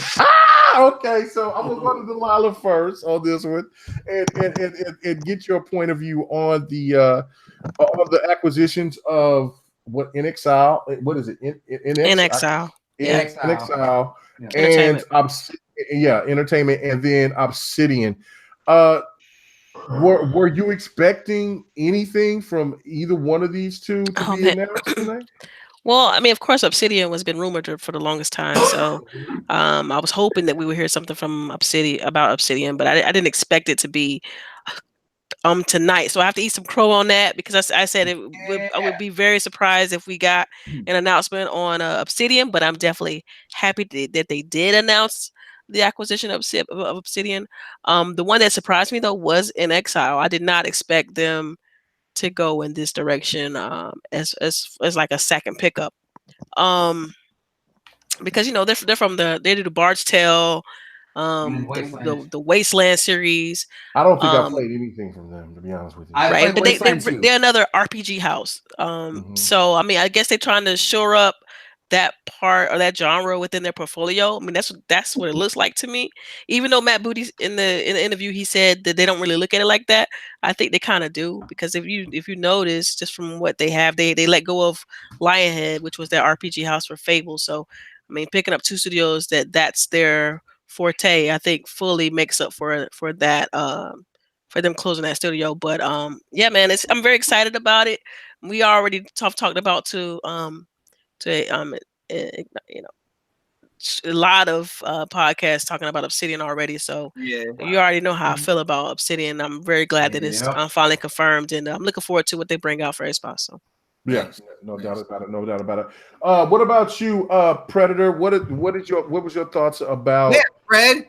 Yeah. What was your thoughts about Obsidian? Because I know that you was highly skeptical about that, and about this Exile Entertainment. I wasn't skeptical about Obsidian. Highly. I was not. Fake news. I mentioned in the podcast that in the next podcast, that I thought they'd pick up two studios. Highly. Shut up, Ashley Ankles. The Obsidian news, I think we kind of knew, and I think everybody kind of expected it. The other studio, I never even heard of them. I've heard of the Bard's Tale and the games they make, but I didn't even know what the studio's name was. So the first thing I did was look it up on Google as soon as I heard the name. But it's an RPG powerhouse, I guess, So both of those studios. So like, I was really more excited about Obsidian. The other studio, I was kind of like, that's just my personal opinion. I thought they would have picked up something else. I was really hoping they would have picked up something bigger than that studio, but it's another studio. I mean, you can't fault them for trying to go out there and make exclusive games for their console. So, not mad about it, but was really not excited about it either. It's kind of like in between, but whatever. Bard's Tale and Wasteland. I really wish they would kind of come out with all these studio acquisitions they picked up, come out and say, give us a teaser or something about what they're working on. That would have really been nice, but I'm not disappointed. I mean, I just kind of like, indifferent. That's going to be the last question of of the show. That's that. You know what I'm saying? So we'll get your overall predictions of what you felt about the show overall. But thank God. I was wondering. I was like, man, Mega, you No, better. no. That's what I was just wanted to just talk about a couple of things about the show that you enjoyed, what you didn't. That's what's going to be the last question of the show. I just want to think about the. Can I get in? Can I get in on the studio acquisitions real quick, because I think I got a unique perspective on what's going on here. Go ahead. All right. When it comes to these, you notice RPG based, right? Right. And that's really good for Xbox, because one of the things that people said that Xbox was lacking was kind of like in the RPG spectrum, especially with first party. You know, Delilah said, you know, there's no more Lionhead or whatnot. I have a tendency, I'm not going to look at what they have already done. I'm going to look at what they can possibly do now with a bigger wallet, being first party under the Xbox umbrella, under Microsoft itself. And I'm wondering, and I'm hoping, when you give smaller companies like that bigger budget, they might come out with something totally new, a new type of RPG and stuff like that. So that's where I am with that. I'm like, this is cool. Can you imagine when, their budget is so big that they're like, oh shit, well, what the hell can we do with this? And they come out with something completely unique and throw it out there. I think that'll be the catch on some of like these smaller studios, because they're not done acquiring studios. If they're trying to make Game Pass that Netflix of gaming, they have to get other studios as well. And it's going to be everything from the super small to the AAA and everything in between. So I can't wait to see what they're going to do in terms of, with a bigger budget, what can they put out there? Right. No, I totally agree with that. I mean, it's one of those things where it's like, yeah, we don't know about XL Entertainment, but NXL. Sorry, thank you. Let me be country. Three podcasts in one day. Actually 5 podcasts in 2 days. Come on, let me be country. So let me be country. So the fact of this is just saying, look, I don't know anything about them, but I mean, yeah, with a budget, everything is right there for them to bring out a true banger. I don't know. 108. What is your thoughts about this? I mean, what the studio acquisitions, were they huge? Were they not? What would you think? It's important more than anything else, because they don't have a lot of first parties, development companies like Sony. Sony has a whole bunch of them, and you only can get games produced for you unless you hire in hitmen like Playground Games until you want to buy them. But you rather have in-house studios. Everybody's helping each other, whether they're making a different game or not. They got the resources from the same place. I think it's great. It's great. It is huge because they needed it. Everybody been complaining, and now they've been purchasing. So it's big. It was big at E3, and it was big today. And it was something that Obsidian was rumored. So to see it become factual now, everybody can, exhale now. Like, all right, they did it. You know what I'm saying? So because they needed to do it. That's what you want. That's exactly what you want. All right. What about you, Livewire? It's good. I mean, we kind of knew it was coming. We just were waiting for the ball to drop. But to me, it's good. They did what they got to do to acquire more studios. I don't know if they're going to try to aim for any more, because they got like 13, if I'm not mistaken. But who knows with Microsoft? They might want to go for 20. I don't know. But at this point, I just want to start seeing some games. But I kind of realize we're not going to see anything until E3s, because I just don't see them showing their hand if they don't need to, or at least they feel they don't need to yet, and just kind of show the content that's coming out. So, but the studio acquisition is good. Basically telling everybody, look, we getting shit done. You might not see it right this second, but shit coming. And they, if I'm not mistaken, they said they have some games to announce for 2019. So yes, they did. They did say that. So I don't know what games those are from one of those studios, but other than obviously the Gears, Ori, and I was actually surprised Ori was in Game Pass. But Yeah, yes, me too. That was great. Yeah, I did not expect that at all. But they said all their first parties going on Game Pass day one. Well, see, Moon Studios isn't really like legit first party. They're still second party technically. Well, I guess Microsoft paying for it. Well, yeah, they do own the IP. So. Oh yeah, they try. Right. They are. But also that's where we were thinking like, well, maybe that other studio that they're going to talk about was going to be Moon Studios because it was going to Game Pass, but obviously not. So yeah, that was. Keep going live. I'm sorry. yeah, but nah, I mean, you know, those acquisitions are good, healthy for the company, and I think what Microsoft what we'll see a lot more of is kind of more of those little third party things coming in. Because if I'm to speculate that they're going to kind of do their whole Netflix thing.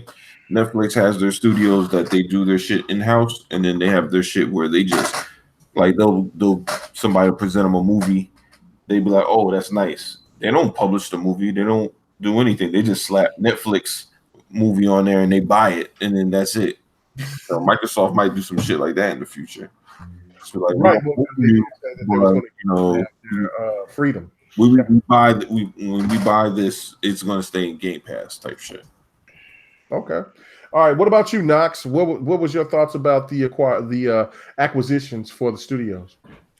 No, I mean, you guys pretty much covered all the bases here, man. I mean, it's just good for the company, man. And like Xbox said, man, with Microsoft bankrolling them now, maybe they got a vision that can now come to fruition, man, that they can make happen, and we would, Microsoft will reap those benefits and rewards, and us the consumer as well, if they put out a quality product, man, that we like. And I'm a big RPG fan, so I just can't wait to see what happens, man, see what they do. But it was a good move, man.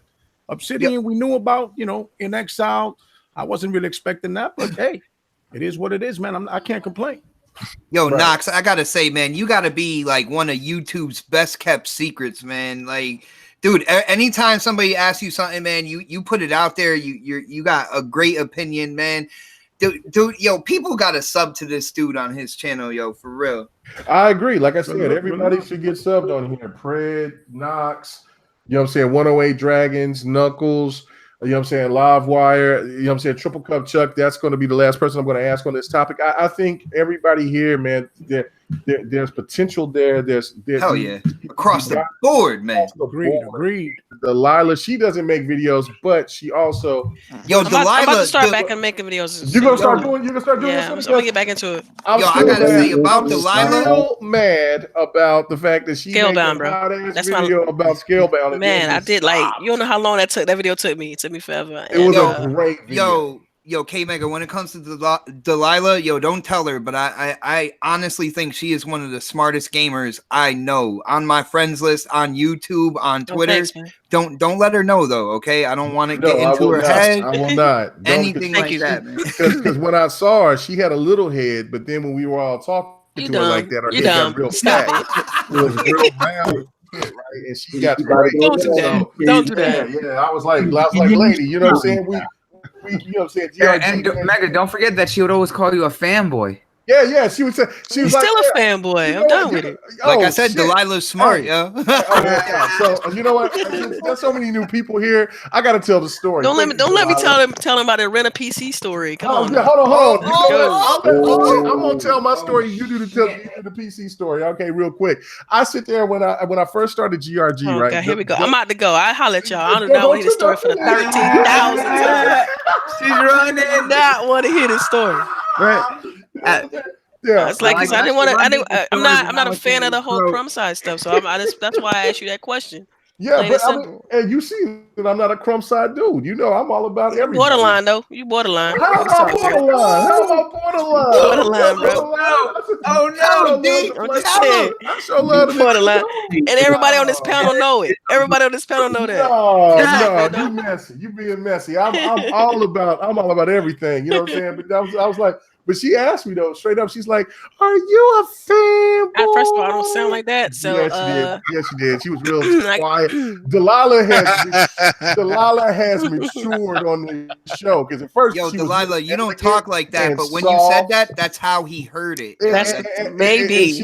Now she's getting rooted. She's been hanging around Lady Infamous too much. That's the problem. Lady Infamous is our muscle. You know what I'm saying? That's my girl. Just like Snap is the muscle for next podcast. That's why Bot he keeps his ass in the line. So regardless. Yeah, well, she hasn't been on in such a long time that we go off the rails like 6 seconds after the intro now. Like cold-blooded. Anyway.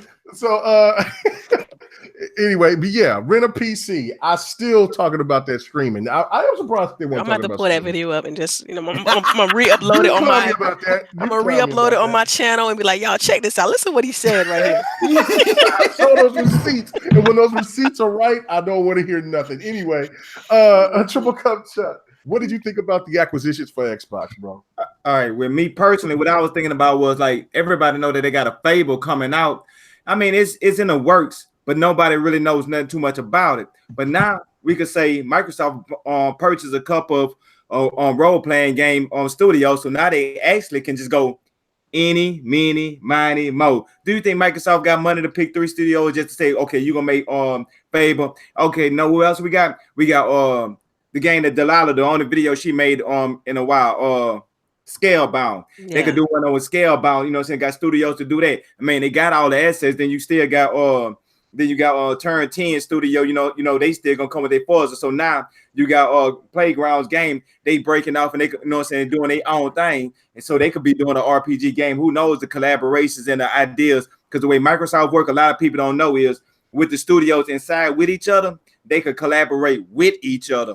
They ain't separated from each other where they can't share like information like a person could show them like, oh, hey, look, this is the format how we did our water. You know what I'm saying? We can help you add this here to make your game better, which is all on Microsoft. So they're able to go back and forth with each other, what makes a good work environment. And if an individual developer get tired of making a certain type of game, he can easily transfer through the studio because they're making all different type of genres. Same thing Lemon had said when we was watching, they were showing you all different type of genres.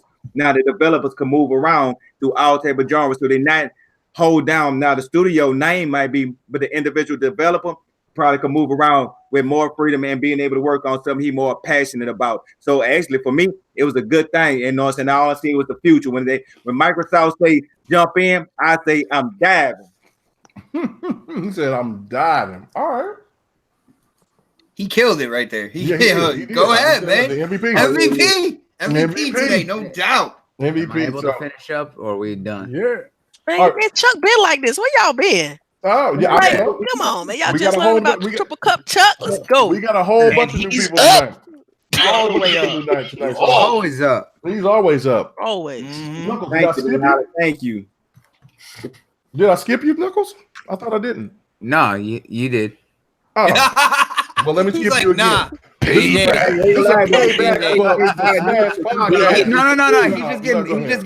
just getting back at me for what I did to him on Smash. I sure did. You skipped me.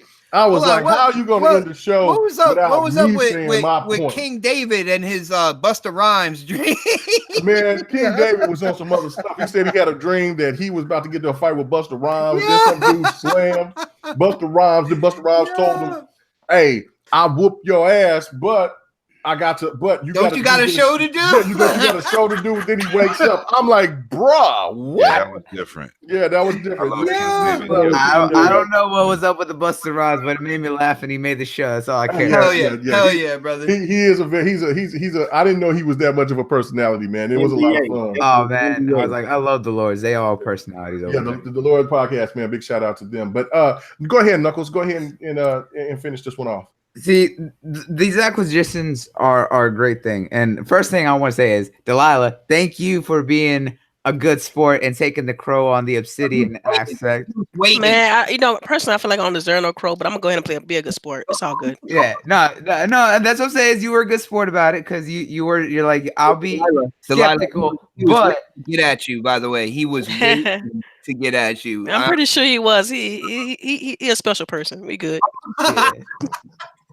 Me and Delilah always go back and forth, but these acquisitions are a good thing because it shows that, like we've all talked about, is that it's a much different regime from what came before and what Phil has envisioned for the future of Xbox. But these studios specifically show two things. One, that they aren't afraid to pull in multiple studios who exist within one genre because of the fact that they are able to make many different games within that one genre. Within RPGs, we've seen that there's multiple subgenres and how far across the board that Obsidian alone is able to touch within that. They've done isometric, they've done turn-based, they've done action RPG, they've done full RPGs with what we've seen with Fallout New Vegas and other things like that, as well as what In Exile was able to do with their history with the Wasteland series and Bard's Tale.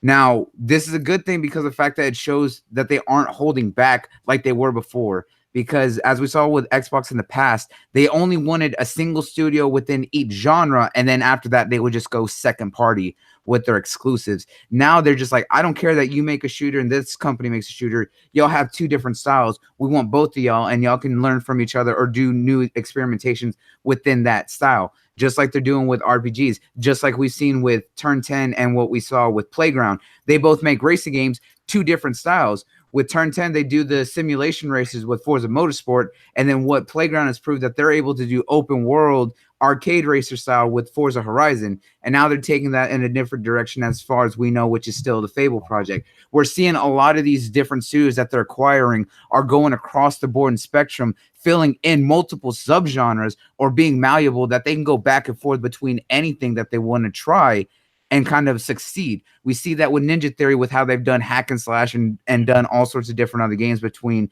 the DMC remake, what they did with Enslaved Odyssey, and now with Hellblade. They are making the smartest moves now with these acquisitions because of the fact that they aren't holding back. That's why we saw a lot of RPGs being held away, being exclusive from Xbox back when they still had Lionhead, because they said, hey, we have Fable, we have our RPG game, we have our high fantasy, we don't want another game like that. Because there was a lot of people that approached them with those kinds of style RPGs, but they were just like, no, we already have someone in that shoe. We don't want anything like that. Now they're not pigeonholing that. They're opening up and allowing more diversity and different styles within those subgenres. And that's what this has really proved with all the studios that they're now acquiring and what is setting up for the precedent of their future. That's why this is such a big precedent with the companies that they're pulling in now, along with the talent that they are pulling. Absolutely right.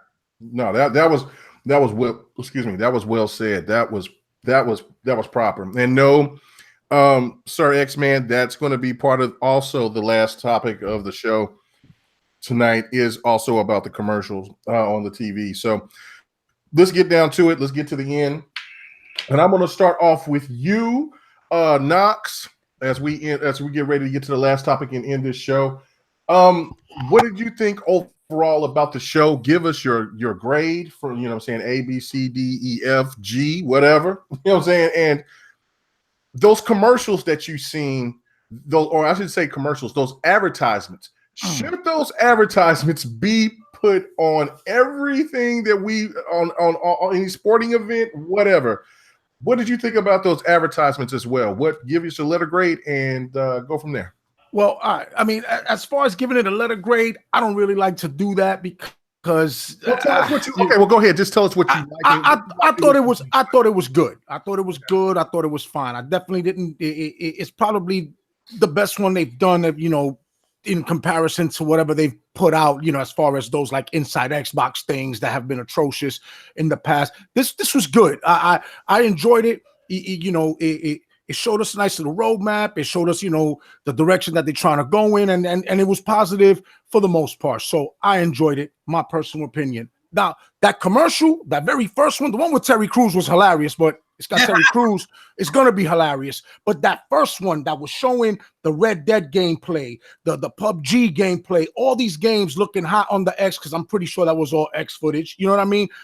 Those are the type of commercials that need to come out. When we were watching it, it was the first thing I said. I said, that's the kind of shit that they need to advertise on TV. You know what I mean? Like when you see, I don't know if you guys seen these commercials lately. I don't even know what's going on. It's like, it like shows a dude in a city and then it throws the Xbox symbol. And I'm like, what the hell was that? Was that a Xbox commercial for real? I didn't see no gameplay. I didn't see anything. I didn't see no footage of any game.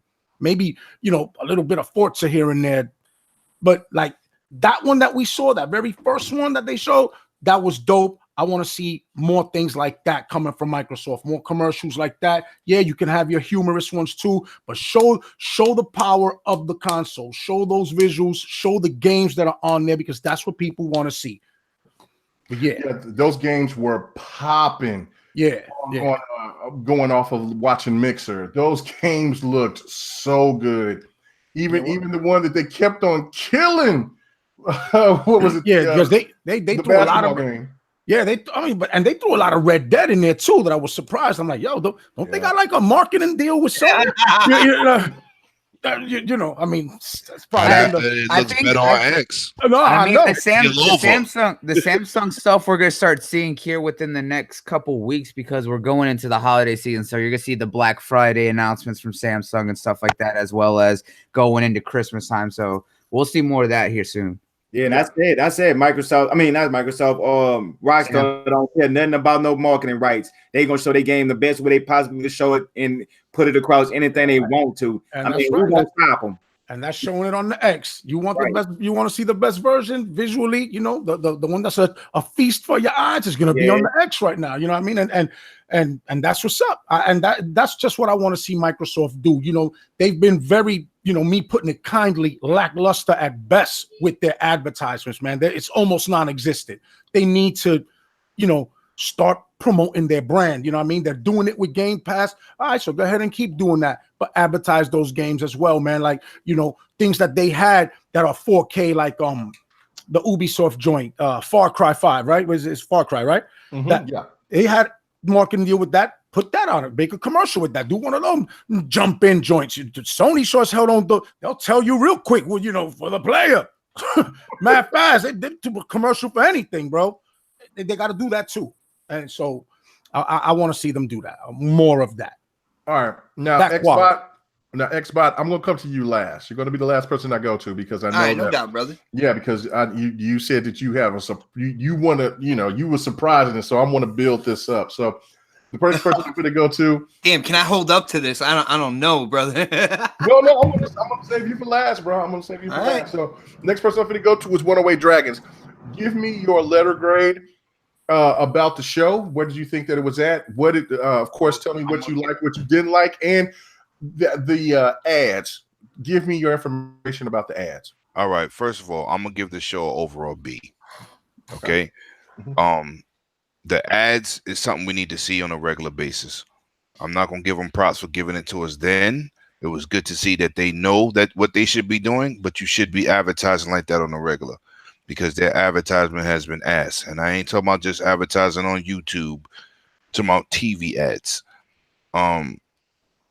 I was very impressed with what they showed. Like I said, with the whole Crackdown thing, it was excellent. It was real excellent, man. It was also good to see them cover so many bases, and they really didn't have no downtime where you was like, "What the hell is this?"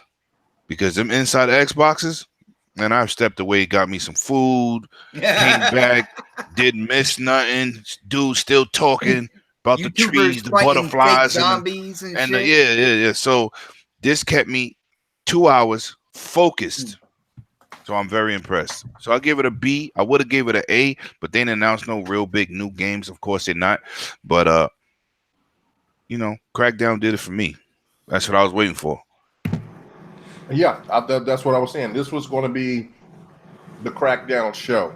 So I'm going to go to you, Triple Cup Chuck. What was your initial letter grade for the show? What you like, what you didn't like, and give me your thoughts about the advertising. All right, if I had to give an initial, I think I'll give it a G, and I give it a G for gamers, because the commercial was strictly for the gamers. Because the stuff that I seen on there was amazing. Like when I seen Terry Crews commercial, like a work of art, that's gonna catch the casual's attention. The way they was advertising Game Pass, they trying to draw people in, and the way like y'all was saying about the one where they were showing like the Red Dead and stuff like that, I was scratching my head like that Red Dead they showing it I said, man, they show that on TV. That's gonna be something serious. They're showing people that they're gonna look the best over here. We're gonna have this game, and they were showing hard hitters. They weren't showing the Ricky Dinky games. They were showing hard hitters, like you seen parts like with Battlefield 5, even Tomb Raider. You know how good Tomb Raider looks, so that's a masterpiece by itself. So they showing all these good, gorgeous looking games that you can get right here, right now. Man, I was like, man, if Microsoft start pushing this the way they say they gonna do, because you know they got Phil Spencer here in this new position that he in, so that mean they could actually dump the money what they've been missing, because you could tell that Xbox was really crawling on their legs because they ain't had, you know what I'm saying, they ain't had nothing to hold them up. Now they got a backing by Phil Spencer that was in the trenches with us. I mean, with the games, with the developers, with the people that play the games. He was in the trenches. Man, he know what time it is. He know what to do. So watch, we start seeing those commercials on TV, football games, anything that gamers watch, anything people they trying to catch. They got a good marketing strategy, and now they got the money behind it. Let's see what they gonna do. All right. That's what I'm looking for. Okay. All right, cool. Livewire, what was your thoughts on the show? Give us a letter grade, and what about the advertising that you've seen? I thought I'll give them a C plus. Okay. I'm not gonna go crazy and be like it's an A or it's a high B, because I think they can do better next year. But what I'll say this, C plus. It was a good show, good outing. Impressed by the studio acquisitions. I like the fact that they showed, you know, a couple of third-party games that I wasn't really interested in, but now I might have to take a look at, like Just Cause, because I ain't never give two shits about no Just Cause. But I was like, might have to look at this shit. Should look all right. Looking a bit high. So I got that, and I'm trying to think what else. Yeah, I think C plus sounds about right. It's a good show, but I want to see them do better. Well, what was the second part? You asked me about the advertisement. Advertisement, that's right. Did something happen where Red Dead is like Everybody asking about Red Dead. I know. Red Dead is supposed to be a PlayStation. Am I mistaken, or did like Rockstar just say, "Nah, fuck it"? Like That's what it looked like. We gonna take you, like, you gonna have our money back. He was like, "Nah, nigga, you bought that stupid hat and the fucking boots, whatever the fuck they gave me." Stupid. So you know how Rockstar do? They be like, you know. So, man, if that's on TV, I'll be like, yeah, damn. Somebody done fucking slapped them with Microsoft's wallet. Like, this shit, that's some shit right there. They like the deal. The game is shipped. Deal is done. They can do whatever they want. Yeah, they can do whatever they want. Hey, I been said that about Rockstar though, man. This is gonna be something amazing. They ready to show their game at the best they can show it, and this is the new game, the next generation. I really think this game here is gonna be like the game of the generation completely, not just the year. I think it's gonna be the game of the generation, and I'm calling it with 3 more years left in the generation. Yeah, 2 to 3. Yeah. Okay, so game of the year. Generation. That's if GTA 5 doesn't continue to be the monster that it has been over the past 5 years. Witcher 3. No. If you really want to know the game of the generation, no. The game of the generation more than likely will be Cyberpunk whenever CD Projekt releases that, because that's coming out next gen though. No, it is not. They said it is coming out next year. Okay. No, I didn't. I don't think next year. Well, it's going to be coming out before the end of the generation. They said that's going to be a cross-gen game. Yeah, I agree with that too. I think it's going to be a cross-play game. Yeah, that's going to be cross-gen in the mud. So we'll see what's going to be like. But if it does start off if it comes out before the next consoles come out, like let's just say the whole PlayStation 5 situation where it's supposed to come out in 2019. And they come out in November, and then that's kind of like which it wouldn't make sense because it's not marketed by PlayStation, it's marketed by Xbox. And it would be one of those things where it would be marketed by Xbox. You got the PlayStation 5 coming out, but it would still be kind of like Grand Theft Auto 5. It would be a cross-gen. So, you know what I'm saying? I know I've been one of the people that's been saying that Cyberpunk. Hold off until Cyberpunk comes out. They're the ones that CD Projekt Red was the one that said it was coming out next year. Now, of course, it could be delayed until the year after, but I still say hold off until that moment. But yeah, right now there's no question. Red Dead is the game of the generation next to The Witcher 3. But let me go on to let me go on to Delilah. Give me your thoughts about the show. Give me a letter grade, and what did you think about the advertising? The advertising was pretty good. I thought was well done, spread out throughout the show. Thought it was really good. It focused on games that were premiered to their platform. The only ad I really didn't care for was the NBA Playgrounds ad, because they showed the same one twice, and they kind of annoyed me a little bit. Because they were paying the bills with that. That was like money it's what it looked like. right That's there. what it looked like, right? Like, that's the only ad that kind of tripped me up. I like the fact that they showed a new game that nobody really had heard about, which was Void Bastards. Nobody on this panel really mentioned it. Void Bastards was the first game they showed. The first person shooter at the beginning that reminded me of Borderlands with like more cartoony style. I thought that was cool. They showed a lot of updates for the games that's currently out, and that's what you want them to do at this time of the year. They can't really talk about stuff new because the new stuff is for E3. So I don't understand people's expectations when they say, well, they didn't tease anything brand new. I really didn't expect them to do that. I was hoping that they would, but I didn't expect them to do that because, come on, this is Microsoft we're talking about, and they're going to keep it, tight to the vest on that stuff. But so to give it a letter grade, I would have to give it probably a B- to a C.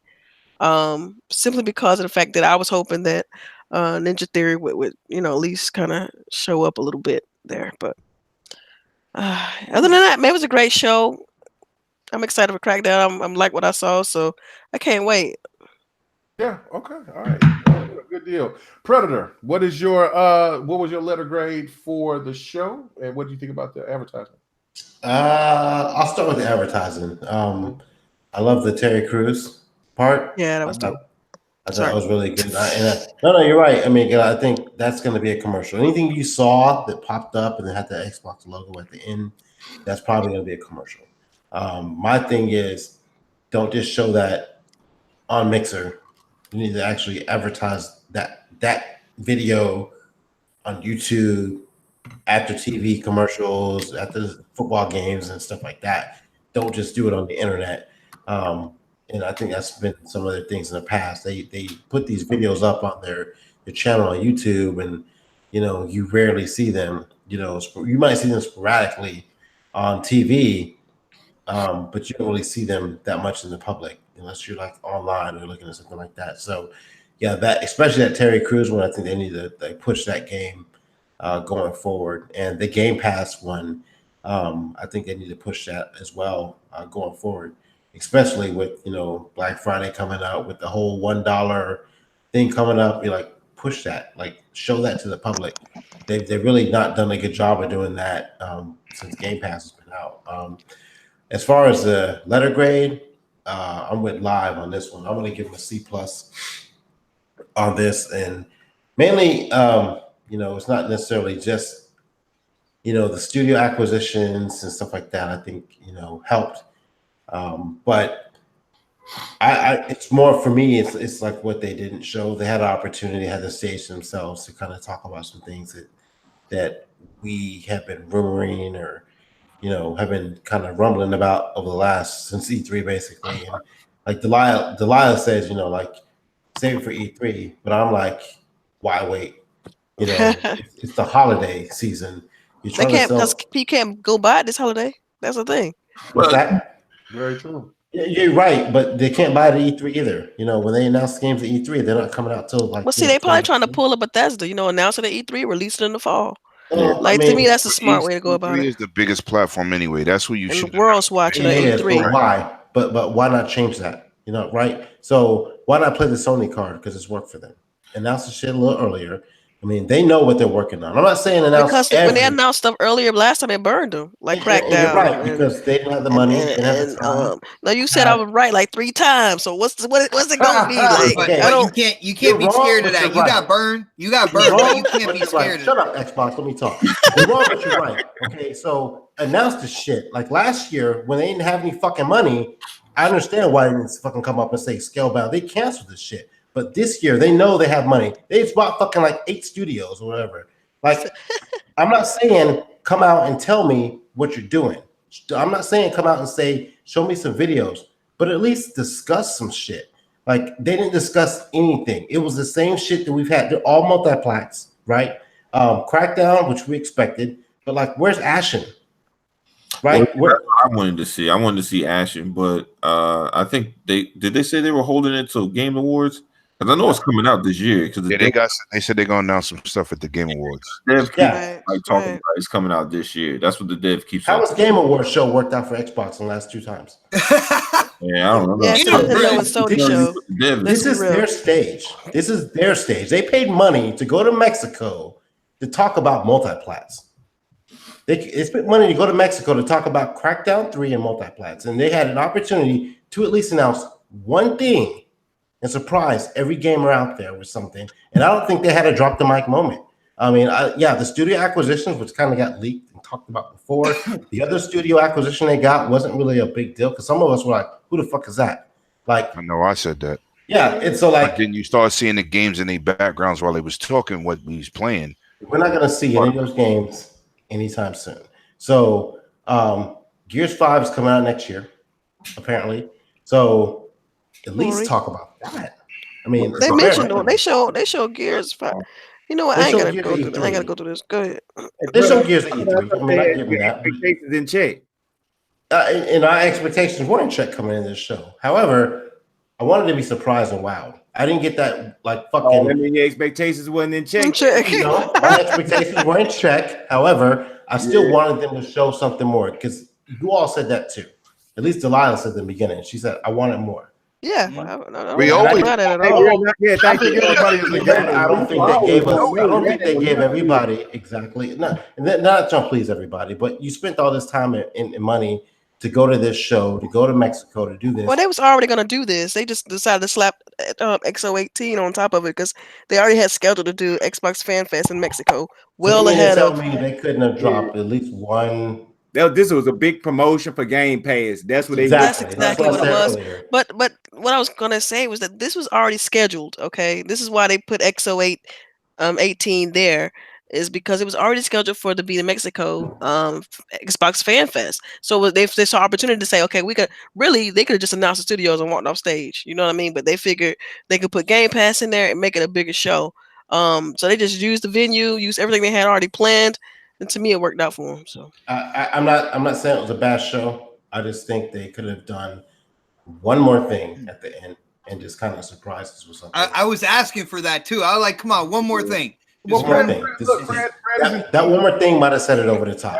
Yeah, that's why I waited for Pred, and then I'm going to let Bot go last because I kind of figured like we go from happy time to to can't never be happy time. You mean? Just being critical. I'm just saying that's what it sounds like. You can't please everybody. You will never make everybody happy. They didn't make me fully happy. I'm not 100% happy, but it is what it is. You know, I like the show for what they tried to do, and I can appreciate the show for what they try to do. I love Crackdown. I love the multiplayer. I love the single player they showed. I don't care about all the other changes they made. As long as they're making a good game, to me, that's fantastic. Yo, Delilah, I'll just let you know right now. My grade, you came closest to my grade, by the way. So okay, well then that's what. Okay, so Pred, are you done? Yeah. Okay, all right. Woo! He said it with emphasis. Yeah, I'm done. I'm done. Turn off the mic. Done with all this shit. Yo, I'm out of here. Damn. Counseling after that one. They gonna beat me again in gameplay. Damn. Tell them to make it a little rough around here. Anyway, so there we go. Xbot. Yo, what up, man? Out, baby. Close us out. All right. First off, when it comes to the commercials, I believe Predator said this. Anything that ended with an Xbox is a commercial. I feel like what they did is they showed us all of their holiday commercials that they're going to put out there. Now, what they have to do is put that out there everywhere. I know that they don't believe in TV right now and all that good stuff, but guess what?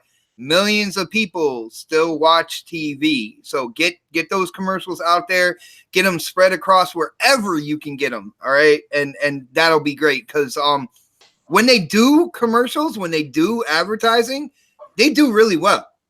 All right, I remember the Atriox thing with Halo Wars 2. It was a great commercial. It had comedy in it. It got you interested in the game or whatnot. Showed it like 2 times. They didn't put it anywhere, man. Yeah, They put it nowhere. They just kept it in their vault and said, "This is mine. This is mine right here. You can't have it."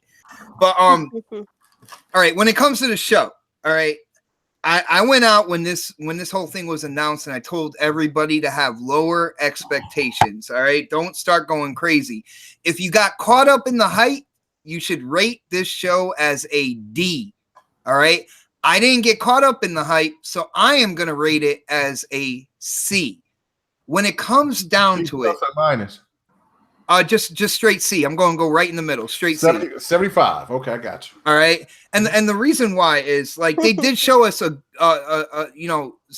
showed us some good stuff when it came to Crackdown and stuff like that. And if it wasn't for 108, if it wasn't for Lemon pointing out the wide range that they showed in this show, I would have probably scored it lower, to be really honest with you, because I was like, you know what, Lemon makes a great point right there.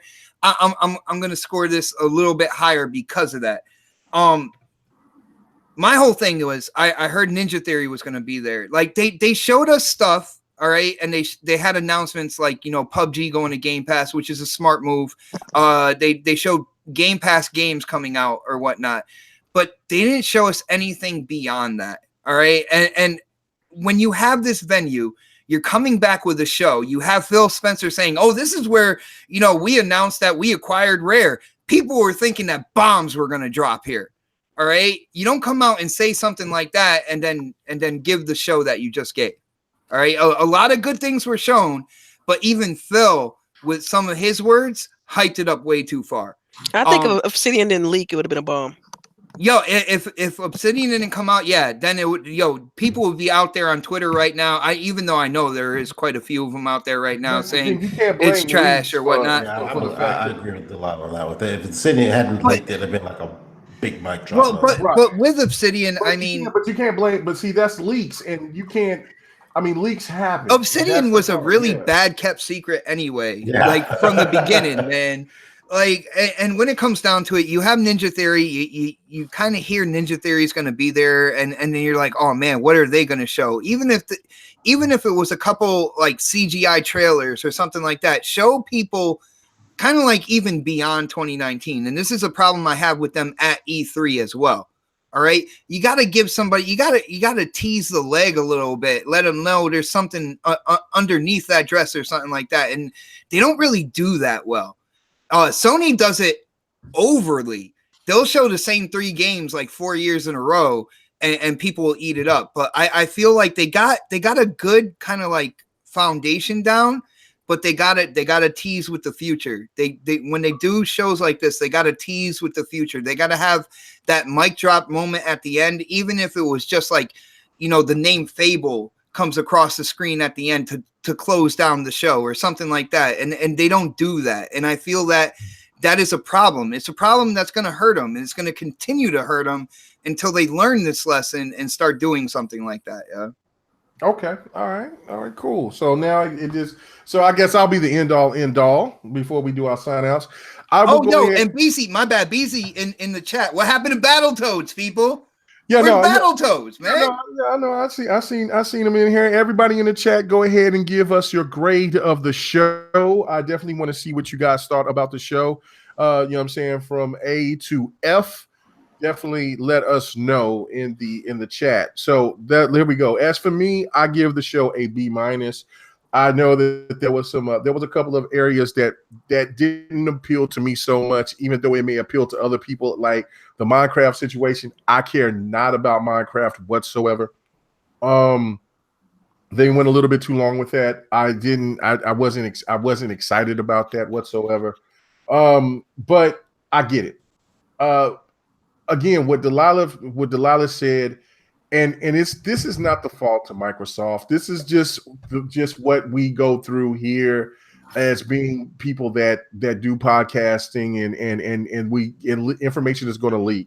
If Obsidian was to be announced and nobody knew about it, if they kept closed wraps to it like they did at E3, then it would have been a mic drop moment. The show would have ended at a very high note, and then it would have been an A, in my opinion. But again, I think a lot of people's expectations for certain things, when this is a different event than it was E3, I was not expecting it to be like E3. I was just excited because Xbox listened to the gamer. They brought a show that PSX has been bringing for the last couple of years.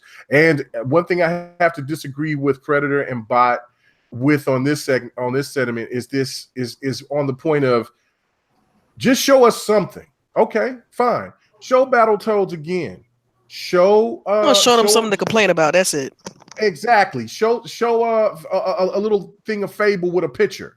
Then Fable don't come out for the next 3.5 years. What do you get? A Crackdown moment.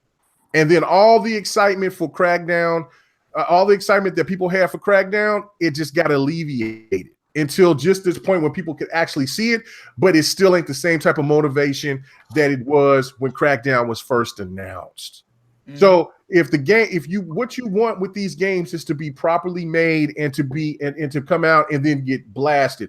Look, not showing Ori and the Will of the Wisp, I'm cool with that. You did show that it's coming out in 2018. If they have a marketing deal with Ashen being shown at the Game Awards, yeah, I know the Game Awards suck. They're going to try everything in their power to let God of War beat Red Dead Redemption 2, which it shouldn't. God of War is a fantastic game. Should be second place for sure. A close second place, not a gargantuan second place, but a close second place. But again, it's just what it is. I mean, this is just part of the deals that they're making.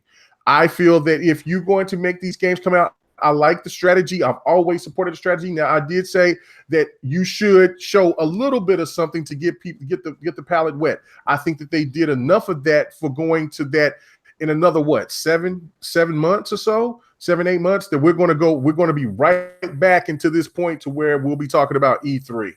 And then what all the hype is going to be there. And you can have a bigger show at E3 at that point.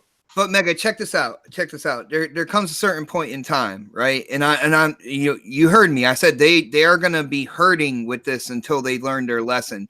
We have constantly said, well, wait until this and wait until this. And now you're saying, well, 7 months from now, man, they're gonna go all out.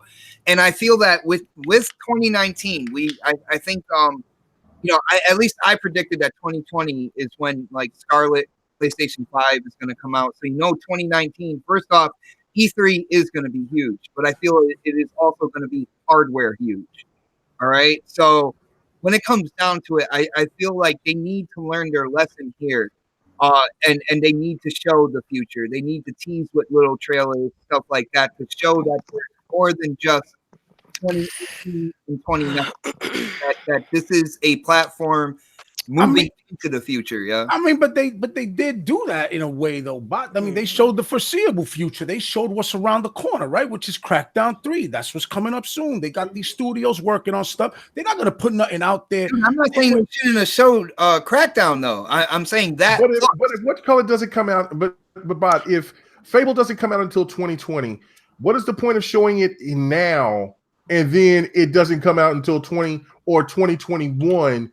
Because there might be some development issues or something kind of like what happened with Crackdown 3, where they were going to bring it out at the end of the year, but then you had a game like Red Dead Redemption come out and they have to push it. That you got to think about those strategies as well. I get the whole point of people want to see this, but this is the same. PlayStation has kept doing this until what has happened to PlayStation this year? There is no PSX.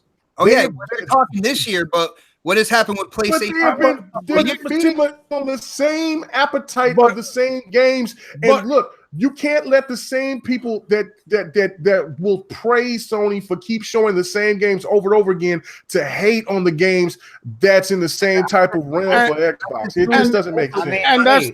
And that's the difference. That's the difference, right? Sony can get away with doing that. I mean, we all know that it is what it is, man. Sony could keep showing you The Last of Us and the Norman Reedus FedEx game. And, I love it. And yeah, you're gonna love it. You're gonna love it, like Deej says, right? About that. Everything they have showed from Death Stranding has been different, it has been unique, it has been intriguing. It's been a dude walking. It's been a dude walking with shadows, my dude. Come on. Okay, hold on.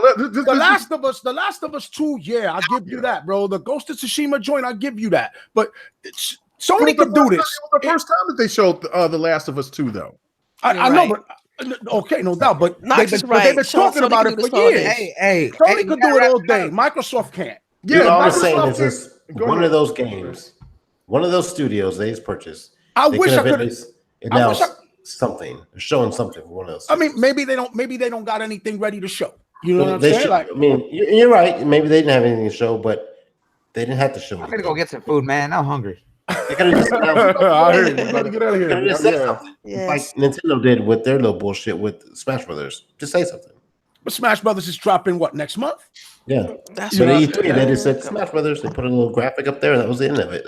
Come on, man! Smash is a fighting game. Y'all tripping? If they make it an action adventure or RPG, that takes time. Right, and those take time. Go ahead. Now. No. I'm good. I'm done. Yeah, no, we're about to wrap it up. I was just making my point of just saying, look, we can keep saying this till we blue in the face. Xbox has got a strategy. They do not want, this is just the facts. They do not want another Scalebound moment to ever happen again. They don't want another Quantum Break. They don't want another Crackdown situation to ever happen again. And for them acquiring these studios, these games are in development, so these games will be shown. But you just got to, instead of people just talking about, show us something now. There is something that's being shown right now. Jump Force is coming around the corner. That's a multi-plat mega. No, that's a game that's being marketed by Microsoft.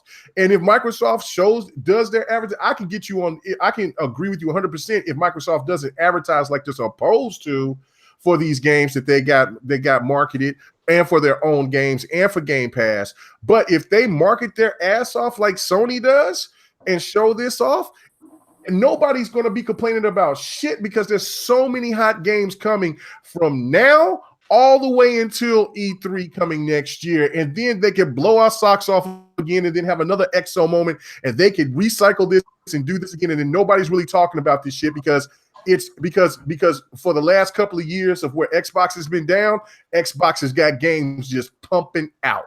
That's what I think the strategy is.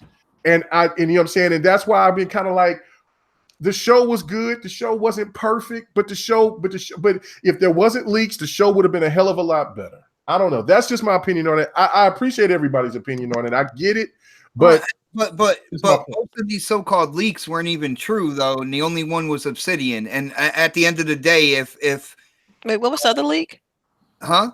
What was the other leak? Well, no, people were talking about like Battletoads was a big thing. You know, people were more than definite that, you know, it leaked that Battletoads was going to be shown. Well, you know, you don't know where they're going to show at the winter. What they call that junk? Winter something. I can't remember. Or at the VMAs. So they got not VMAs. What are you talking about? VGAs. I'm sorry. Yeah, it's hey, can't make a tie, y'all.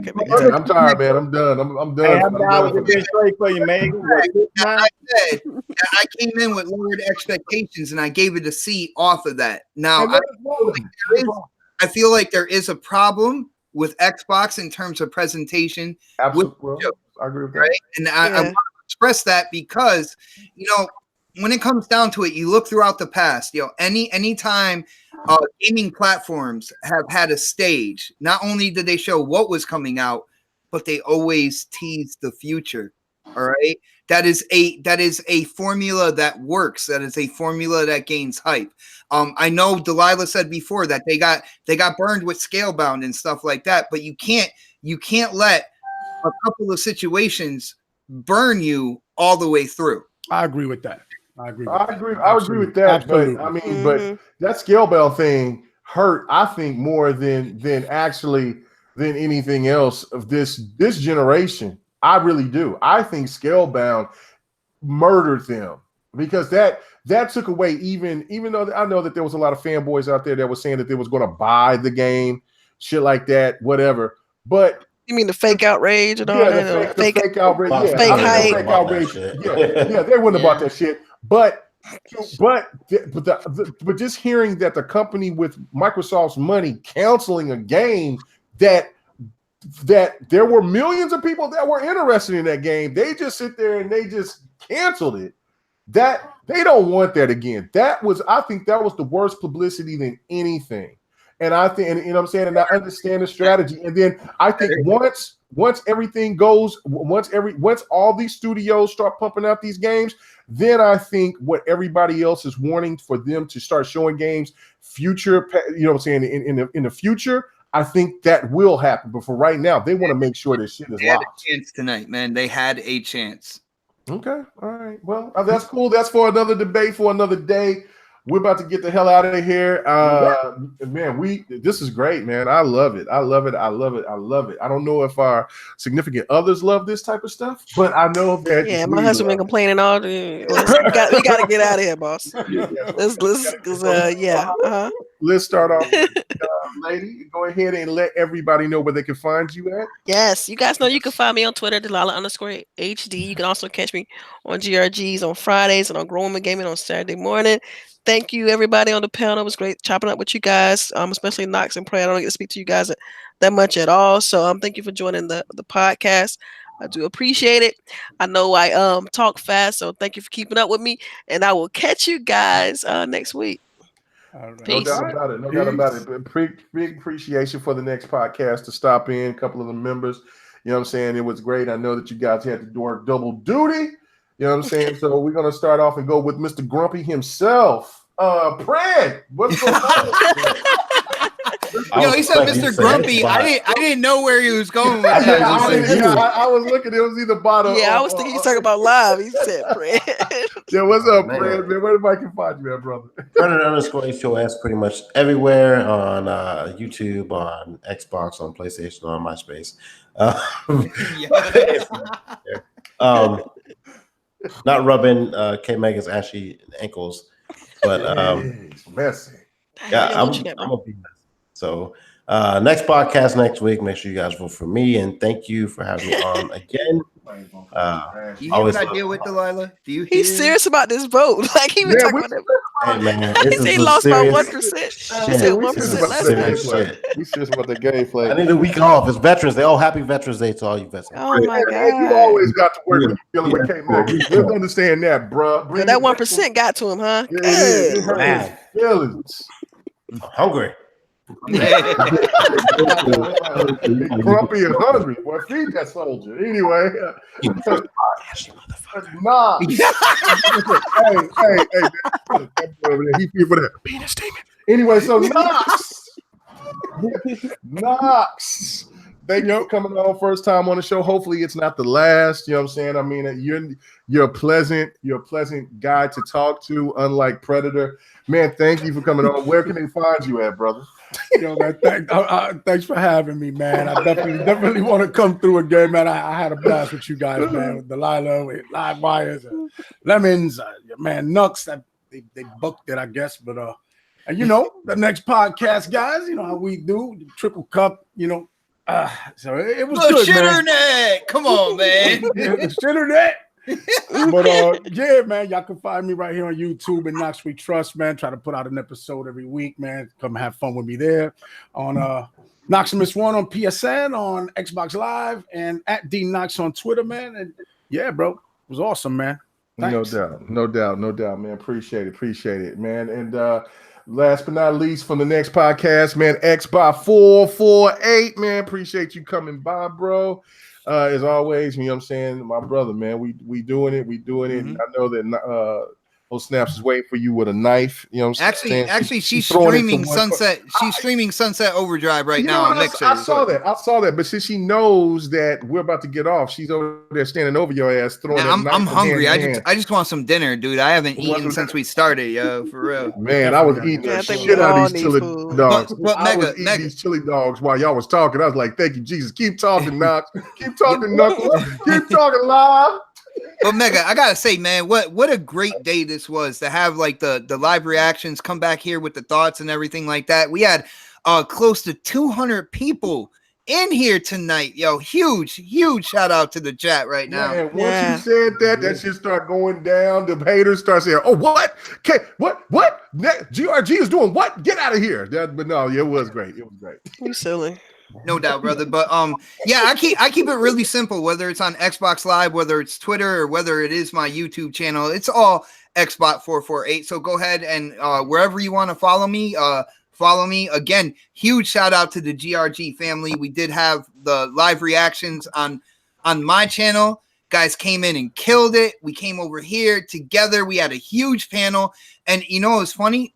People weren't stumbling over each other or anything like that. Everybody shared their opinion. It was just a really great time, man. Huge shout out to everybody who took part in this today. Yeah, man, it was awesome, man. It was awesome, man. Appreciate you guys coming on through. And then we're going to move to the superstar of the night, man. Triple Cup Chuck, man. Woo! Man, y'all overhyping the shit out of you. I appreciate it, dog. It feel good though, man. I enjoyed myself, man. Shout out to everybody on panel. Said next podcast, everybody that's on there, man. Appreciate y'all coming on. Appreciate for y'all having me on y'all show, man. It was a blast, man. I enjoyed myself. I had fun. Everybody in live chat, I see. You know what I'm saying? Hey, look, I'm gonna do you one instead of just saying my channel. All you got to do, because I know this is this is how I do it. I go to a person channel like K Mega, and what you do is you go to channels, and once you go to the channels, you see everybody that you know. And you subscribe to their channel, and that way you can subscribe to everybody's channel, and you gonna find you some amazing videos these people put out. I mean, I'm gonna bring you something different. So when you see me, you're like, I knew he was doing something crazy. Nice, man. Yeah, Triple Cup doing this thing, and then last but not least, man, our Donald Trump. You know what I'm saying, man? He's in the building, man. Where can they find you at Live Wire? You can find me on my channel when I be there. Sometimes I gotta knock on the door. And sometimes if I don't answer, because the doorbell don't ring, and then you don't knock on the door, that bitch 3 times, then the dog will bark. Then I come. All right. Mm-hmm. You said 3 times? I got you. 3 times, not 4. Not 4, because you kick it 4. Not 4? Okay. My wife is gonna come and whip his ass for pissing on that rug. So oh my God. Yes. That, you know what? That's why we got to do that, because Live is just gonna say whatever he wants to, man. It's just what it is, man. He you know what I'm saying? Last night he was saying his characters on what was that game? The game that came on the beta. I can't. Black Desert. Yeah, Black Desert. Yeah, he was. You know what I'm saying? He was the pony killer. All that. Yeah. You just don't know what you're gonna get from Live. But anyway. Yeah. That's my name. Go look it up. That's it. Type it in. Pony killer. All right, man. So, as you know, it's K Mega 405. We normally don't do anything on Saturdays, but man, this was a great thing, man. You know, so the collaborations, doing this all day, man. I had a lot of fun, actually. But I know people was hungry. I do want to speak for Knuckles and for Live Wire. I mean, not Live Wire, but for 108 Dragons. For Knuckles, I'm going to let Bot do the sign out because they sound absolutely alike. So, Bot, go ahead and do a Knuckles sign out, bro. Yeah, definitely check out the Smash podcast where we go in on video games, anime, and more anime. Not only that, please follow the grandmaster of it all, Mr. Xbot448 on Twitter. Thank you. Whoa, the grandmaster. Is that what it was? Okay. I will just do the 108 Dragons. I was at facts. Light skin. We here, man. Come and check out 108 Dragons TV. Oh, yeah. Hey, you make him sound like a real dragon. Hey, I got water in my ankles, yo. You're crazy, dude. Stop it. Stop it. You know he gonna get you right. I got warm milk and my graham crackers is ready. I had to get off. Facts. All right, y'all, man. We out here everybody all the time. Oh man. So much, man. I hope you guys enjoyed the show, man, and hope y'all definitely come back and check everybody on here, man. It was a greatness. It was a blessing. And yes, as we get out of here, hey, as Fred does the smacking, we go ahead talking about that penis demon he's about to get tonight. Woo! Woo! Peace.